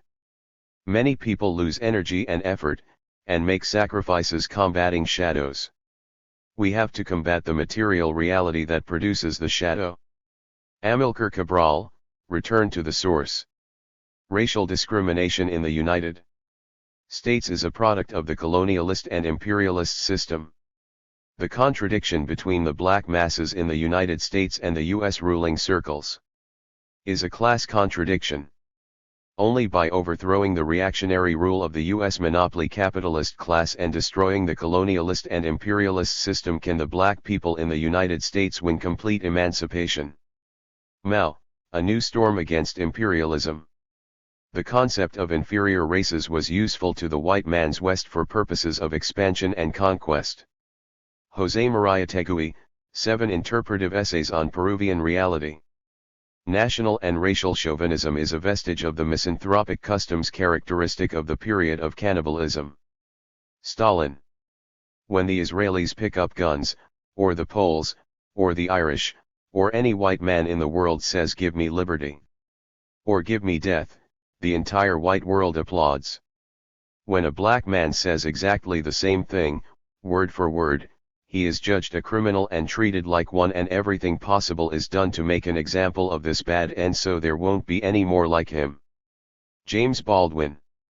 We had seen that the black liberation struggle would be, as it had always been, a spark, a catalyst pushing forward the whole working class and people's struggle in the U.S. Far from being simply a struggle for reforms, as the revisionists claimed, it was, as Chairman Mao called it, a clarion call to all oppressed peoples throughout the world to rise up and defeat imperialism. Harry Haywood. We say all power to the people. Black power to black people and brown power to brown people, red power to red people and yellow power to yellow people. We say white power to white people even. Fred Hampton, you can murder a liberator but you can't murder liberation. The gender struggle. No pride for some of us without liberation for all of us. Marsha P. Johnson. There will be no mass-based feminist movement as long as feminist ideas are understood only by a well-educated few. Bell Hooks, Feminist Theory, From Margin to Center. The struggle for women's liberation cannot be successful in isolation from the struggle to overthrow the imperialist system itself. Anuradha Gandhi, Philosophical Trends in the Feminist Movement. The worldwide movement for democracy and socialism has been enriched by the women's movement. Ibid. Marxist-Leninists fight to free women from household drudgery, they fight to win equality for women in all spheres, they recognize that one cannot adequately deal with the woman question or win women for progressive participation unless one takes up the special problems, needs and aspirations of women as women. Claudia Jones, we seek full equality for women. Women's freedom is the sign of social freedom. Rosa Luxemburg, Women's Suffrage and Class Struggle. A developing consciousness on the woman question today, therefore, must not fail to recognize that the Negro question in the United States is prior to, and not equal to, the woman question, that only to the extent that we fight all chauvinist expressions and actions as regards the Negro people and fight for the full equality of the Negro people, can women as a whole advance their struggle for equal rights. For the progressive women's movement, the Negro woman, who combines in her status the worker, the Negro, and the woman, is the vital link to this heightened political consciousness. Claudia Jones, An End to the Neglect of the Problems of the Negro Woman. I am not free while any woman is unfree, even when her shackles are very different from my own. Audre Lorde, The Uses of Anger, Women Responding to Racism. Today, it is the proletarian woman's turn to make the capitalist state conscious of her maturity. This is done through a constant, powerful mass movement which has to use all the means of proletarian struggle and pressure. Rosa Luxemburg, Women's Suffrage and Class Struggle. An ideological consequence of industrial capitalism was the shaping of a more rigorous notion of female inferiority. It seemed, in fact, that the more women's domestic duties shrank under the impact of industrialization, the more rigid became the assertion that woman's place is in the home. Angela Davis, Women, Race, and Class. The struggle against racism must be an ongoing theme of the anti-rape movement, which must not only defend women of color, but the many victims of the racist manipulation of the rape charge as well. The crisis dimensions of sexual violence constitute one of the facets of a deep and ongoing crisis of capitalism. As the violent face of sexism, the threat of rape will continue to exist as long as the overall oppression of women remains an essential crutch for capitalism. Ibid. Like racism, sexism is one of the great justifications for high female unemployment rates. Many women are just housewives because in reality they are unemployed workers.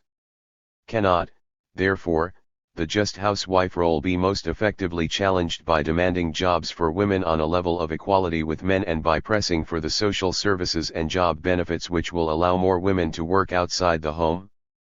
Ibid. The struggle to end sexist oppression that focuses on destroying the cultural basis for such domination strengthens other liberation struggles.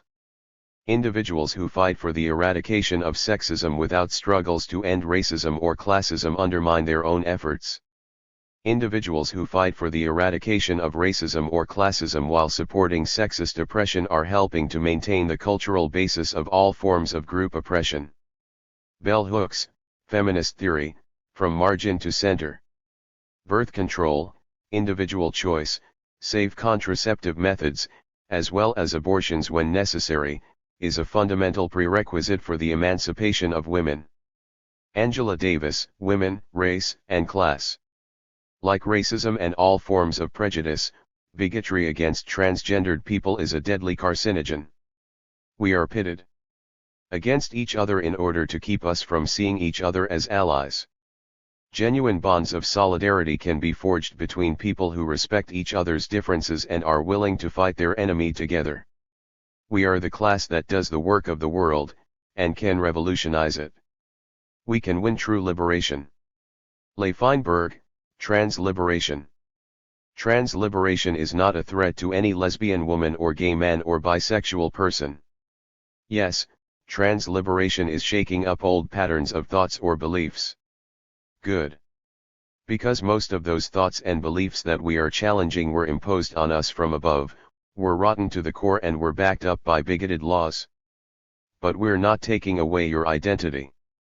No one-sex reassignment or fluidity of gender threatens your right to self-identify and self-expression.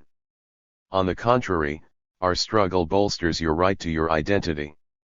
My right to be me is tied with 1,000 threads to your right to be you. Ibid. The wage structure of society must change, women's role must change, compulsory heterosexuality must end, the care of children must become a collective enterprise, and all this is not possible within the capitalist system. Anuradha Gandhi, Philosophical Trends in the Feminist Movement. We have not always been forced to pass, to go underground, in order to work and live. We have a right to live openly and proudly. When our lives are suppressed, everyone is denied an understanding of the rich diversity of sex and gender expression and experience that exist in human society. Leigh Feinberg, Transgender Warriors. The part that the woman can play in the development of a revolutionary process is of extraordinary importance. It is well to emphasize this, since in all our countries, with their colonial mentality, there is a certain underestimation of the woman which becomes a real discrimination against her. The woman is capable of performing the most difficult tasks, of fighting beside the men. Che, Guerrilla Warfare. My Marxist outlook pointed out to me with an illuminating clarity that women's liberation could take place only as the result of the victory of a new social order and a different economic system. Alexandra Kollontai, The Autobiography of a Sexually Emancipated Communist Woman.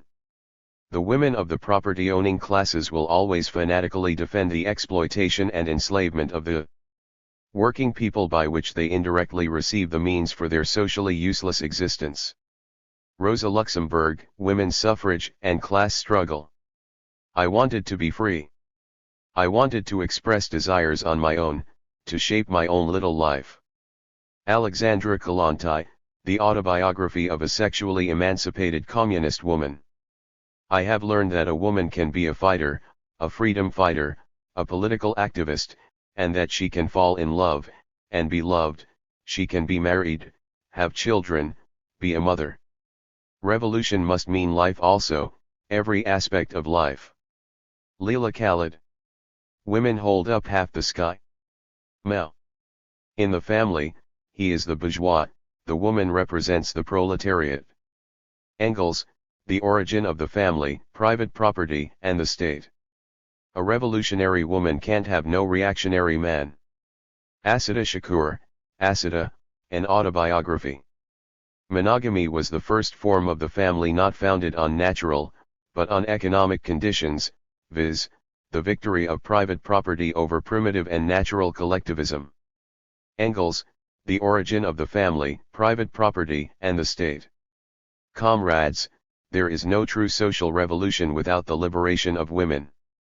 May my eyes never see and my feet never take me to a society where half the people are held in silence. I hear the roar of women's silence. I sense the rumble of their storm and feel the fury of their revolt. Thomas Sankara, Women's Liberation and the African Freedom Struggle. The only difference between the woman who sells her body through prostitution and she who sells herself in marriage is the price and duration of the contract. Thomas Sankara, Women's Liberation and the African Freedom Struggle. We want to see all gay people have a chance at equal rights, as straight people in America. We believe in picking up a gun, and starting a revolutionary if necessary. Marsha P. Johnson. The first act of violence that patriarchy demands of males is not violence toward women. Instead, patriarchy demands of all males that they engage in acts of psychic self-mutilation, that they kill off the emotional parts of themselves. If an individual is not successful in emotionally crippling himself, he can count on patriarchal men to enact rituals of power that will assault his self-esteem. Bell Hooks, The Will to Change, Men, Masculinity, and Love. Internationalism. The proletarians have nothing to lose but their chains. They have a world to win. Working men of all countries, unite. Marx, The Communist Manifesto. International unity of the workers is more important than the national. Lenin. Nationalism cannot flower if it does not grow in the garden of internationalism. Sukarno.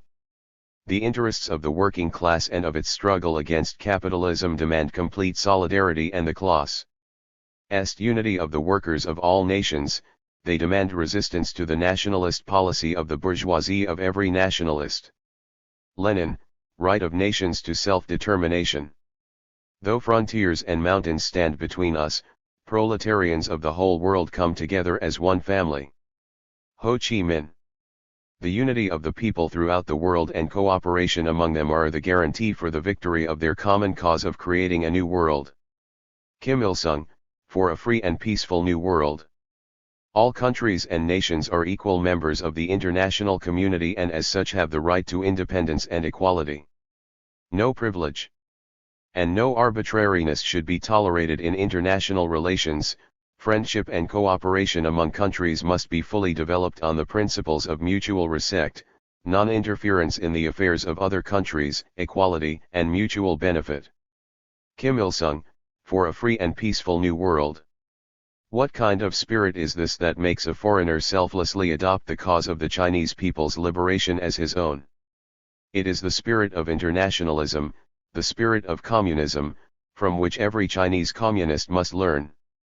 We must unite with the proletariat of all the capitalist countries, with the proletariat of Japan, Britain, the United States, Germany, Italy, and all other capitalist countries, before it is possible to overthrow imperialism, to liberate our nation and people, and to liberate the other nations and peoples of the world. This is our internationalism, the nationalism with which we oppose both narrow nationalism and narrow patriotism. Mao, in memory of Norman Bethune. So long as imperialism exists on the globe and oppresses and plunders the people cannot leave off the anti-imperialist struggle even a moment. The struggle must continue till all shades of colonialism are wiped off the face of the earth once and for all, till all the oppressed and humiliated nations build their independent states and achieve social progress and national prosperity. Kim Il-sung, Great anti-imperialist revolutionary cause of Asian, African, and Latin American peoples is invincible. Marxism-Leninism is ultimately deeply internationalist and, at the same time, deeply patriotic. Fidel Castro. It is not the Jews who are the enemies of the working people. The enemies of the workers are the capitalists of all countries. Long live the fraternal trust and fighting alliance of the workers of all nations in the struggle to overthrow capital. Lenin, Anti-Jewish Pogroms. Art and Culture. A people's art is the genesis of their freedom. Claudia Jones. The best art is political, and you ought to be able to make it unquestionably political and irrevocably beautiful at the same time. Toni Morrison. All good art is political. There is none that isn't. And the ones that try hard not to be political are political by saying, we love the status quo. Toni Morrison. The artist's role is to raise the consciousness of the people. To make them understand life, the world, and themselves more completely. That's how I see it. Otherwise, I don't know why you do it. Amory Baraka. I want to remind us all that art is dangerous. I want to remind you of the history of artists who have been murdered, slaughtered, imprisoned, chopped up, refused entrance. The history of art, whether it's in music or written or what have you, has always been bloody because dictators and people in office and people who want to control and deceive know exactly the people who will disturb their plans, and those people are artists. Toni Morrison. All art is a kind of confession, more or less oblique. All artists, if they are to survive, are forced, at last, to tell the whole story, to vomit the anguish up. James Baldwin. Art makes knowledge accessible. Across class, race, gender, educational and state boundaries. Rashid. I interview with Comrade Rashid, on the present state of new African/Black crisis in America, revolutionary art, the United Panther movement, and communism vs. anarchism. In the world today, all culture, all literature and art belong to definite classes and are geared to definite political lines. There is in fact no such thing as art for art's sake, art that stands above classes, art that is detached from or independent of politics. Mao talks at the Yan'an Forum on Literature and Art. To ensure that literature and art fit well into the whole revolutionary machine as a component part, that they operate as powerful weapons for uniting and educating the people and for attacking and destroying the enemy, and that they help the people fight the enemy with one heart and one mind. Ibid. The artist must elect to fight for freedom or slavery. I have made my choice. I had no alternative. The history of the capitalist era is characterized by the degradation of my people, despoiled of their lands, their true culture destroyed, denied equal protection of the law, and deprived their rightful place in the respect of their fellows. Paul Robeson. Our aim is to stop the life cycle of the enemy culture and replace it with our own revolutionary culture. This can be done only by creating perfect disorder within the cycle of the enemy culture's life process and leaving a power vacuum to be filled by our building revolutionary culture. George Jackson, Blood in My Eye. The fault of many of our artists and intellectuals lies in their original sin: they are not true revolutionaries. We can try to graft the elm tree so that it will bear pears, but at the same time we must plant pear trees. New generations will come that will be free of original sin. Che, Man, and Socialism in Cuba. It's an artist's duty to reflect the times in which we live. Nina Simone. Revolutionary culture is a powerful revolutionary weapon for the broad masses of the people. It prepares the ground ideologically before the revolution comes and is an important, indeed essential, fighting front in the general revolutionary front during the revolution. Mao, on New Democracy. Proletarian art will not be that which describes the episodes of the revolutionary struggle, but rather that which describes the life that emanates from the revolution, its creations, and its fruits. It is not a question, therefore, of speaking of a new art. Art, like the new social order, is passing through a period of trial and error. The revolution will find its image in art when it is no longer a cataclysm foreign to the artist. The new art will be produced by a new type of humanity. José María Tegui, Trotsky. A culture is a total way of life. It embraces what people ate and what they wore, the way they walked and the way they talked, the manner in which they treated death and greeted the newborn. Walter Rodney, How Europe Underdeveloped Africa. A major front in this struggle is the cultural front. This front, which relates directly to raising the consciousness and resolve of the masses, must directly challenge and counter the dominant bourgeois culture, which reflects and promotes the corrupt values of capitalism and conceals and stifles mass culture. Rashid, interview with Comrade Rashid, on the present state of new African/Black crisis in America, revolutionary art, the United Panther movement, and communism vs. anarchism. The white fathers told us, I think therefore I am, and the black mothers in each of us the poet whispers in our dreams, I feel therefore I can be free. Poetry coins the language to express and charter this revolutionary awareness and demand, the implementation of that freedom. Audre Lorde, Sister Outsider, Essays and Speeches. Progressive art can assist people to learn not only about the objective forces at work in the society in which they live, but also about the intensely social character of their interior lives. Ultimately, it can propel people towards social emancipation. Angela Davis, For a People's Culture.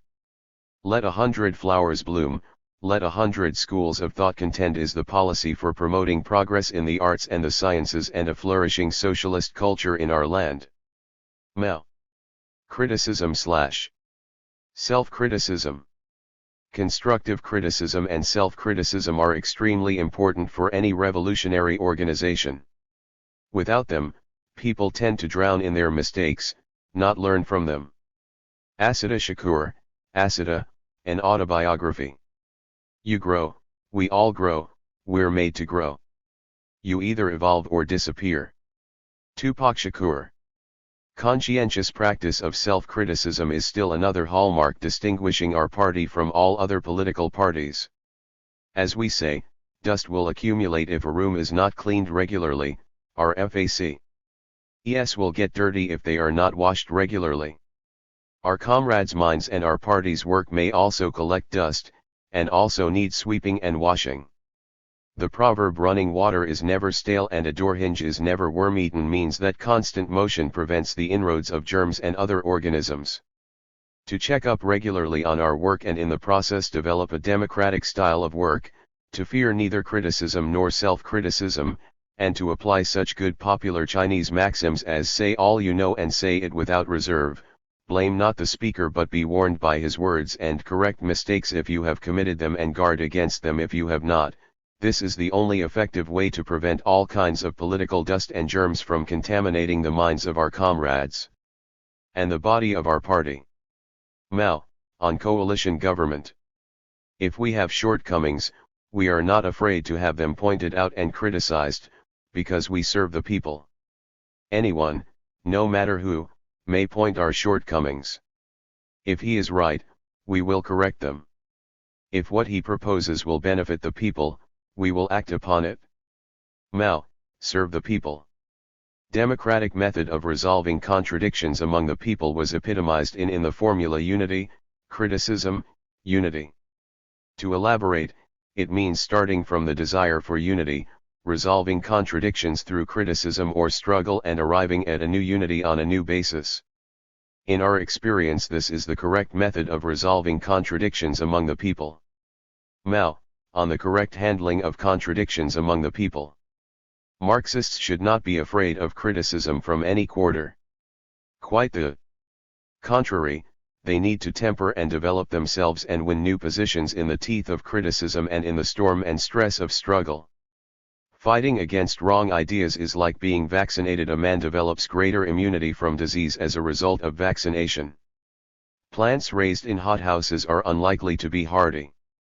Carrying out the policy of letting 100 flowers blossom and 100 schools of thought contend will not weaken, but strengthen, the leading position of Marxism in the ideological field.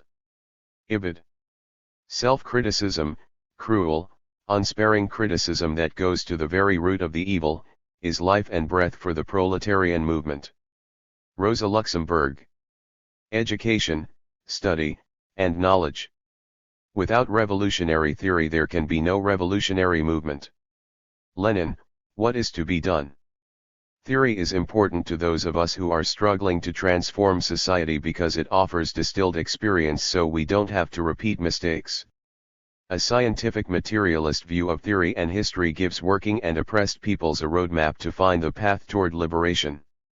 Leigh Feinberg, Trans-Liberation. No one is going to give you the education you need to overthrow them. No.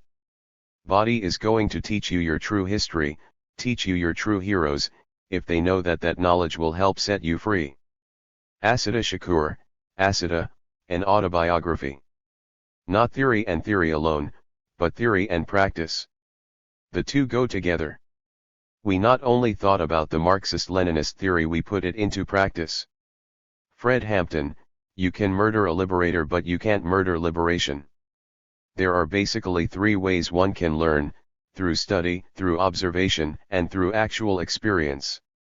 Huey P. Newton, The Correct Handling of a Revolution. Knowledge begins with practice, and theoretical knowledge, which is AC. Acquired through practice, must then return to practice. The active function of knowledge manifests itself not only in the active leap from perceptual to rational knowledge, but, and this is more important, it must manifest itself in the leap from rational knowledge to revolutionary practice. Mao, on practice. Whoever wants to know a thing has no way of doing so except by coming into contact with it, that is, by living in its environment. If you want knowledge, you must take part in the practice of changing reality. If you want to know the taste of a pear, you must change the pear by eating it yourself. If you want to know the theory and methods of revolution, you must take part in revolution. All genuine knowledge originates in direct experience. Ibid. Discover the truth through practice, and again through practice verify and develop the truth. Start from perceptual knowledge and actively develop it into rational knowledge, then start from rational knowledge and actively guide revolutionary practice to change both the subjective and the objective world. Practice, knowledge, again practice, and again knowledge. This form repeats itself in endless cycles, and with each cycle the content of practice and knowledge rises to a higher level. Such is the whole of the dialectical materialist theory of knowledge, and such is the dialectical materialist theory of the unity of knowing and doing. Ibid. Education is a weapon whose effects depend on who holds it in his hands and at whom it is aimed. Stalin.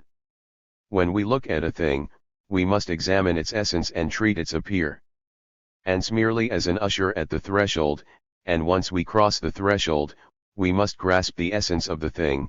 This is the only reliable and scientific method of analysis. Mao, a single spark can start a prairie fire. To educate the masses politically does not mean, cannot mean, making a political speech.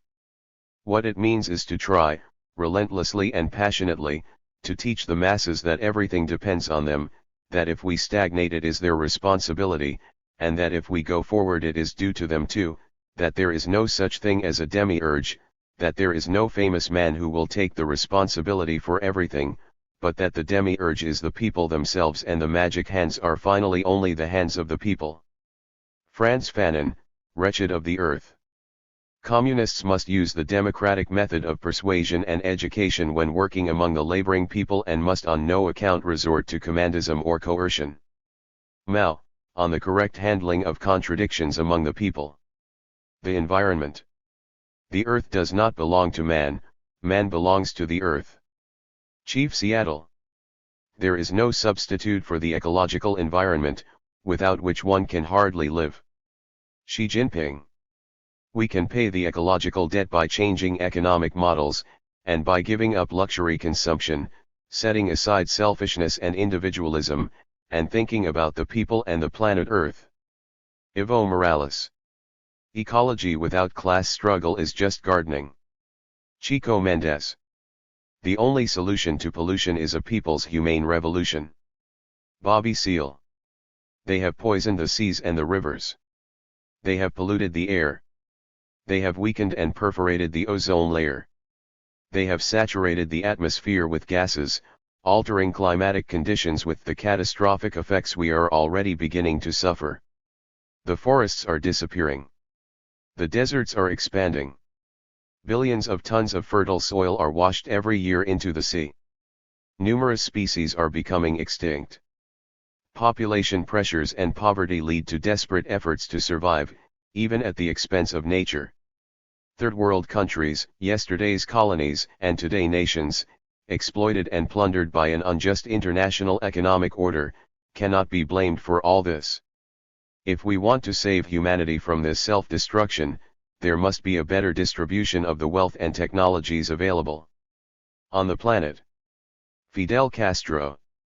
An ever-expanding capitalism and a fragile, finite ecology are on a calamitous collision course.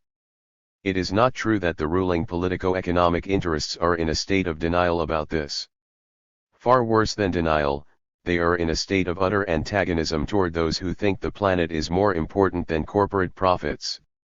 Michael Parenti, Black Shirts and Reds. Capitalist production, therefore, develops technology, only by sapping the original sources of all wealth, the soil and the worker. Marx, Das Kapital. If we want to save the planet Earth, to save life and humanity, we have a duty to put an end to the capitalist system. Unless we put an end to the capitalist system, it is impossible to imagine that there will be equality and justice on this planet Earth. This is why I believe that it is important to put an end to the exploitation of human beings and to the pillage of natural resources, to put an end to destructive wars for markets and raw materials, to the plundering of energy, particularly fossil fuels, to the excessive consumption of goods and to the accumulation of waste. The capitalist system only allows us to heap up waste. Evo Morales. We shall protect ecosystems as preciously as we protect our eyes, and cherish them as dearly as we cherish our lives. Xi Jinping. Recognizing that our solutions are in nature, we could strive to find development opportunities while preserving nature, and achieve win-win in both ecological conservation and high-quality development. Xi Jinping. We cannot have equilibrium in this world with the current inequality and destruction of Mother Earth.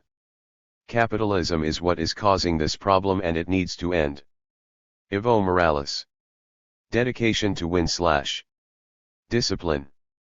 The life of a single human being is worth 1,000,000 times more than all the property of the richest man on earth. Che.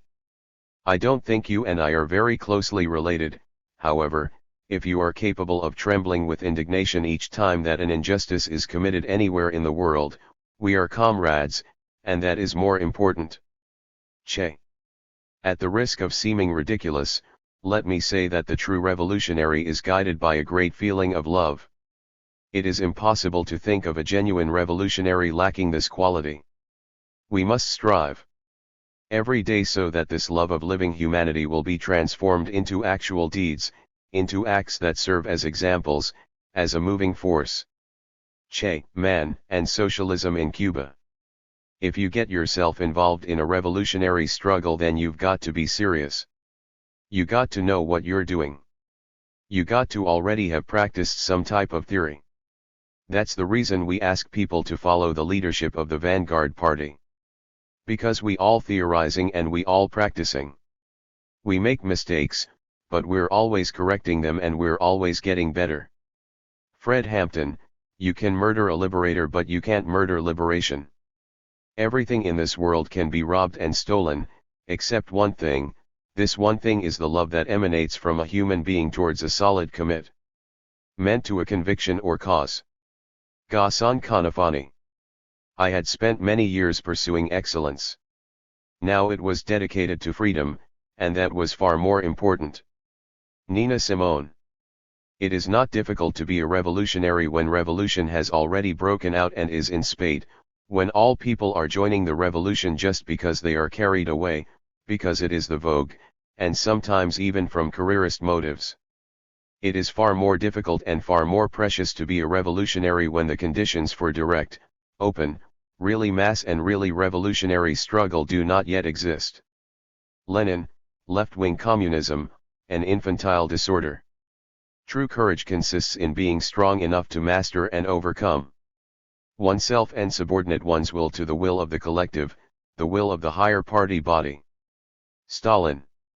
Communists must at all times stand up for the truth, because truth is in the interests of the people, and communists must be ready at all times to correct their mistakes, because mistakes are against the interests of the people. Mao, on coalition government. Patience has its limits. Take it too far and it's cowardice. George Jackson, Soledad brother. Conventional wisdom would have one believe that it is insane to resist this, the mightiest of empires, but what history really shows is that today's empire is tomorrow's ashes, that nothing lasts forever, and that to not resist is to acquiesce in your own oppression. The greatest form of sanity that anyone can exercise is to resist that force that is trying to repress, oppress, and fight down the human spirit. Mumia Abu Jamal. Be resolute, fear no sacrifice and surmount every difficulty to win victory. Mao, the foolish old man who removed the mountains. We cannot wait around for anyone else to come and do it. Why are we waiting for someone else to come and fix things? Why aren't we doing it ourselves? I would like to send my heartfelt greetings to the Congress. I am convinced socialism is the only answer and I urge all comrades to take this struggle to a victorious conclusion. Only this will free us from the chains of bigotry and exploitation. Malala Yousafzai. Now if we do wanna live the thug life and the gangsta life and all that, okay, so stop being cowards and let's have a revolution. But we don't wanna do that, dudes just wanna live character, they wanna be cartoons, but if they really wanted to do something, they was that tough. Alright, let's start our own country, let's start a revolution, let's get outta here, let's do something. Tupac Shakur. How is the discipline of the proletariat's revolutionary party maintained? How is it tested? How is it reinforced? First, by the class consciousness of the proletarian vanguard and by its devotion to the revolution, by its tenacity, self-sacrifice, and heroism.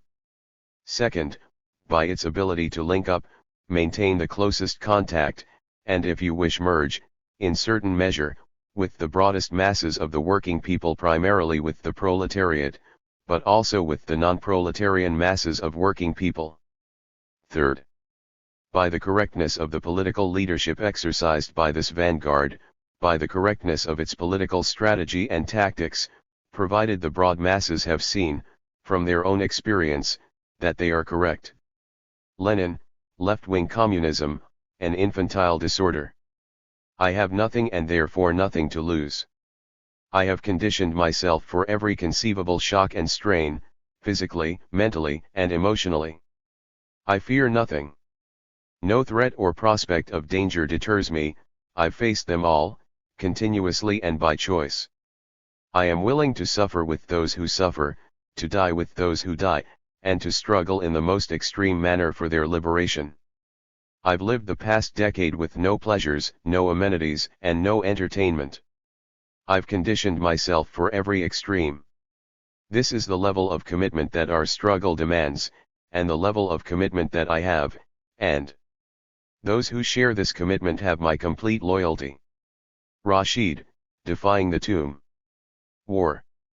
We are advocates of the abolition of war, we do not want war, but war can only be abolished through war, and in order to get rid of the gun it is necessary to take up the gun. Mao, problems of war and strategy. Warfare is a means and not an end. Warfare is a tool of revolutionaries. The important thing is the revolution. The important thing is the revolutionary cause, revolutionary ideas, revolutionary objectives, revolutionary sentiments, revolutionary virtues. Fidel Castro. Weapons are an important factor in war, but not the decisive factor, it is people, not things that are decisive. The contest of strength is not only a contest of military and economic power, but also a contest of human power and morale. People necessarily wield military and economic power. Mao, on protracted warfare. War is not only a contest of strength, but also a test of morality and ethics. Kim Il-sung, with the Century Volume. Mass struggle was utilized throughout the war by the Vietnamese Communist Party. It was used, first of all, because guerrilla warfare is one expression of the mass struggle. One cannot conceive of guerrilla war when it is isolated from the people. The guerrilla group is the numerically inferior vanguard of the great majority of the people, who have no weapons, but express themselves through the vanguard. Che, People's War, People's Army. Either we concentrate our forces for a decisive armed struggle to achieve our objectives, or we will each fall one by one to the blows of imperialism in its present stage of open and desperate offensive. Kwame Nkrumah, Handbook of Revolutionary Warfare. Without preparedness, superiority is not real superiority, and there can be no initiative either. Having grasped this point, a force which is inferior but prepared, can often defeat a superior enemy by surprise attack. Mao, on protracted warfare. Any army which does not train to use all the weapons, all the means and methods of warfare that the enemy possesses, or may possess, is behaving in an unwise or even criminal manner. This applies to politics even more than it does to the art of war. Lenin, left-wing communism, an infantile disorder. Why does the guerrilla fighter fight? We must come to the inevitable conclusion that the guerrilla fighter is a social reformer, that he takes up arms responding to the angry protest of the people against their oppressors, and that he fights in order to change the social system that keeps all his unarmed brothers in ignominy and misery. Che, guerrilla warfare. One of the permanent concerns of the urban guerrilla is his identification with popular causes to win public support. Where government actions become inept and corrupt, the urban guerrilla should not hesitate to step in and show that he opposes the government, and thus gain popular sympathy. The urban guerrilla is engaged in revolutionary action for the people, and with them seeks the participation of the people in the struggle against the dictatorship and the liberation of the country. Beginning with the city and the support of the people, the rural guerrilla war develops rapidly, establishing its infrastructure carefully while the urban area continues the rebellion. Carlos Mariola, Mini Manual of the Urban Guerrilla. The Revolutionary Mind. My fear was not of death itself, but a death without meaning. I wanted my death to be something the people could relate to, a basis for further mobilization of the community. Huey P. Newton, Revolutionary Suicide. The first lesson a revolutionary must learn is that he is a doomed man. Ibid. I have no doubt that the revolution will triumph. The people of the world will prevail, seize power, seize the means of production, wipe out racism, capitalism. Ibid. I do not think that life will change for the better without an assault on the establishment, which goes on exploiting the wretched of the earth. This belief lies at the heart of the concept of revolutionary suicide. Thus it is better to oppose the forces that would drive me to self-murder than to endure them. Although I risk the likelihood of death, there is at least the possibility, if not the probability, of changing intolerable conditions. This possibility is important, because much in human existence is based upon hope without any real understanding of the odds.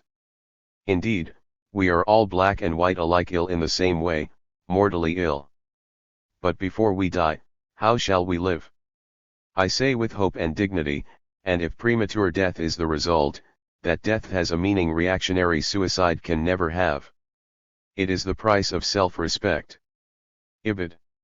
Revolutionary suicide does not mean that I and my comrades have a death wish, it means just the opposite.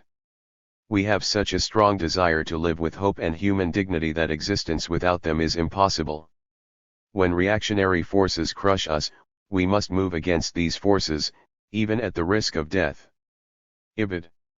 Revolutionary morality consists, in whatever circumstances, in resolutely struggling against all enemies, maintaining one's vigilance, standing ready to fight, and refusing to submit, to bow one's head. Only by so doing can we defeat the enemy, and fulfill our revolutionary tasks. Ho Chi Minh, on revolutionary morality.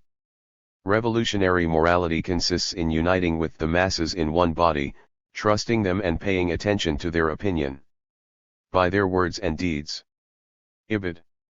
Revolutionary morality does not fall from the sky. It is developed and consolidated through persevering daily struggle and effort. Like jade, the more it is polished the more it shines. Like gold, it grows ever purer as it flows into the melting pot. Ibid. Some see our struggle as a symbol of the trend toward suicide among blacks. Scholars and academics, in particular, have been quick to make this accusation. They fail to perceive differences. Jumping off a bridge is not the same as moving to wipe out the overwhelming force of an oppressive army. When scholars call our actions suicidal, they should be logically consistent and describe all historical revolutionary movements in the same way. Thus the American colonialists, the French of the late 18th century, the Russians the Jews of Warsaw, the Cubans, the NLF, the North Vietnamese, any people who struggle against a brutal and powerful force are suicidal. Huey P. Newton, Revolutionary Suicide. It is better to oppose the forces that would drive me to self-murder than to endure them. Ibid. Whoever sides with the revolutionary people is a revolutionary. Whoever sides with imperialism, feudalism, and bureaucrat capitalism is a counter-revolutionary. Whoever sides with the revolutionary people in words only but acts otherwise is a revolutionary in speech. Whoever sides with revolutionary people in deed as well as in word is a revolutionary in the full sense. Mao, closing speech at the second session of the First National Committee of the Chinese People's Political Consultative Conference. By having no family, I inherited the family of humanity. By having no possessions, I have possessed all. By rejecting the love of one, I have received the love of all. By surrendering my life to the revolution, I found eternal life. Revolutionary suicide. Huey P. Newton, Revolutionary Suicide. Violence / self-defense. In order for nonviolence to work, your opponent must have a conscience. The United States has none. Kwame Ture. Can the hungry go on a hunger strike? Nonviolence is a piece of theater. You need an audience. What can you do when you have no audience? People have the right to resist annihilation. Arundhati Roy. Is it not violent for a child to go to bed hungry in the richest country in the world? I think it is violent.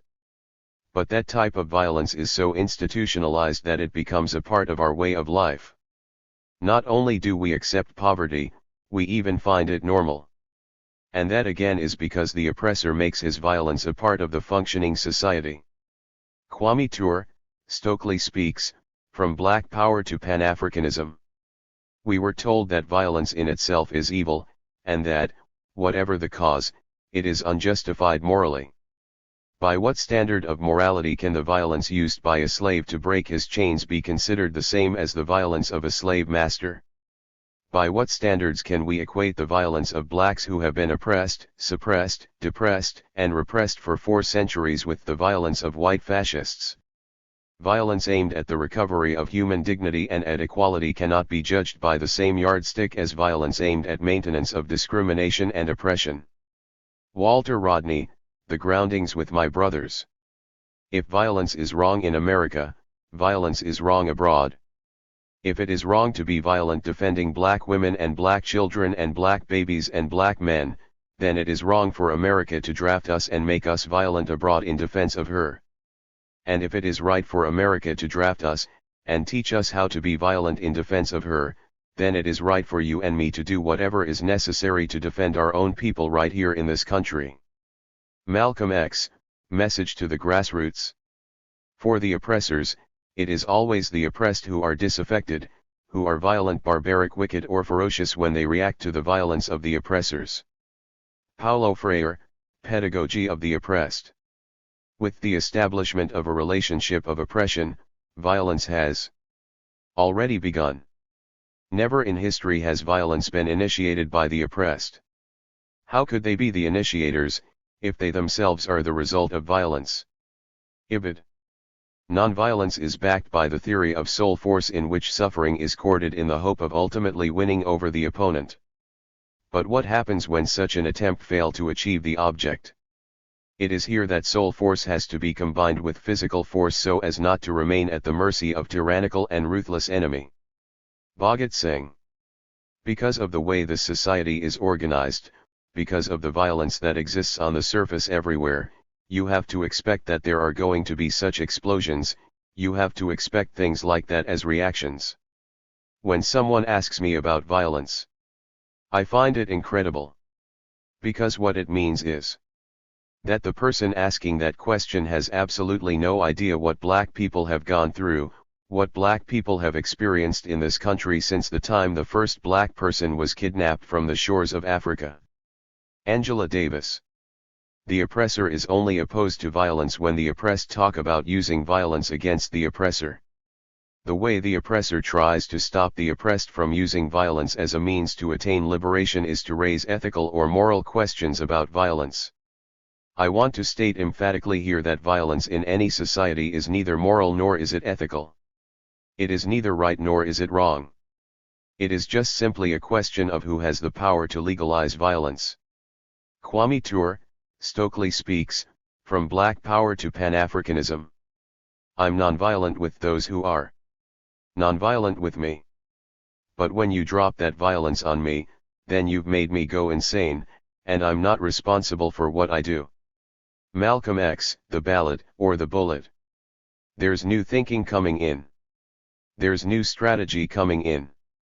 It'll be Molotov cocktails this month, hand grenades next month, and something else next month. It'll be ballots, or it'll be bullets. It'll be liberty, or it will be death. The only difference about this kind of death, it'll be reciprocal. Ibid. Kill the slave master, destroy him utterly, move against him with implacable fortitude. Break his oppressive power by any means necessary. Huey P. Newton, In Defense of Self-Defense. Prisons. Prisons do not disappear problems, they disappear human beings. And the practice of disappearing vast numbers of people from poor, immigrant, and racially marginalized communities has literally become big business. Angela Davis, Masked Racism. It is said that the degree of civilization in a society can be judged by visiting its prison. By that criterion, America is without a doubt the most barbaric nation in the world today, bar none. Sundiata Acoli, Look for Me in the Whirlwind, From the Panther to St. Century Revolutions. The prison has become a black hole into which the detritus of contemporary capitalism is deposited. Mass imprisonment generates profits as it devours social wealth, and thus it tends to reproduce the very conditions that lead people to prison. There are thus real and often quite complicated connections between the deindustrialization of the economy, a process that reached its peak during the S, and the rise of mass imprisonment, which also began to spiral during the Reagan-Bush era.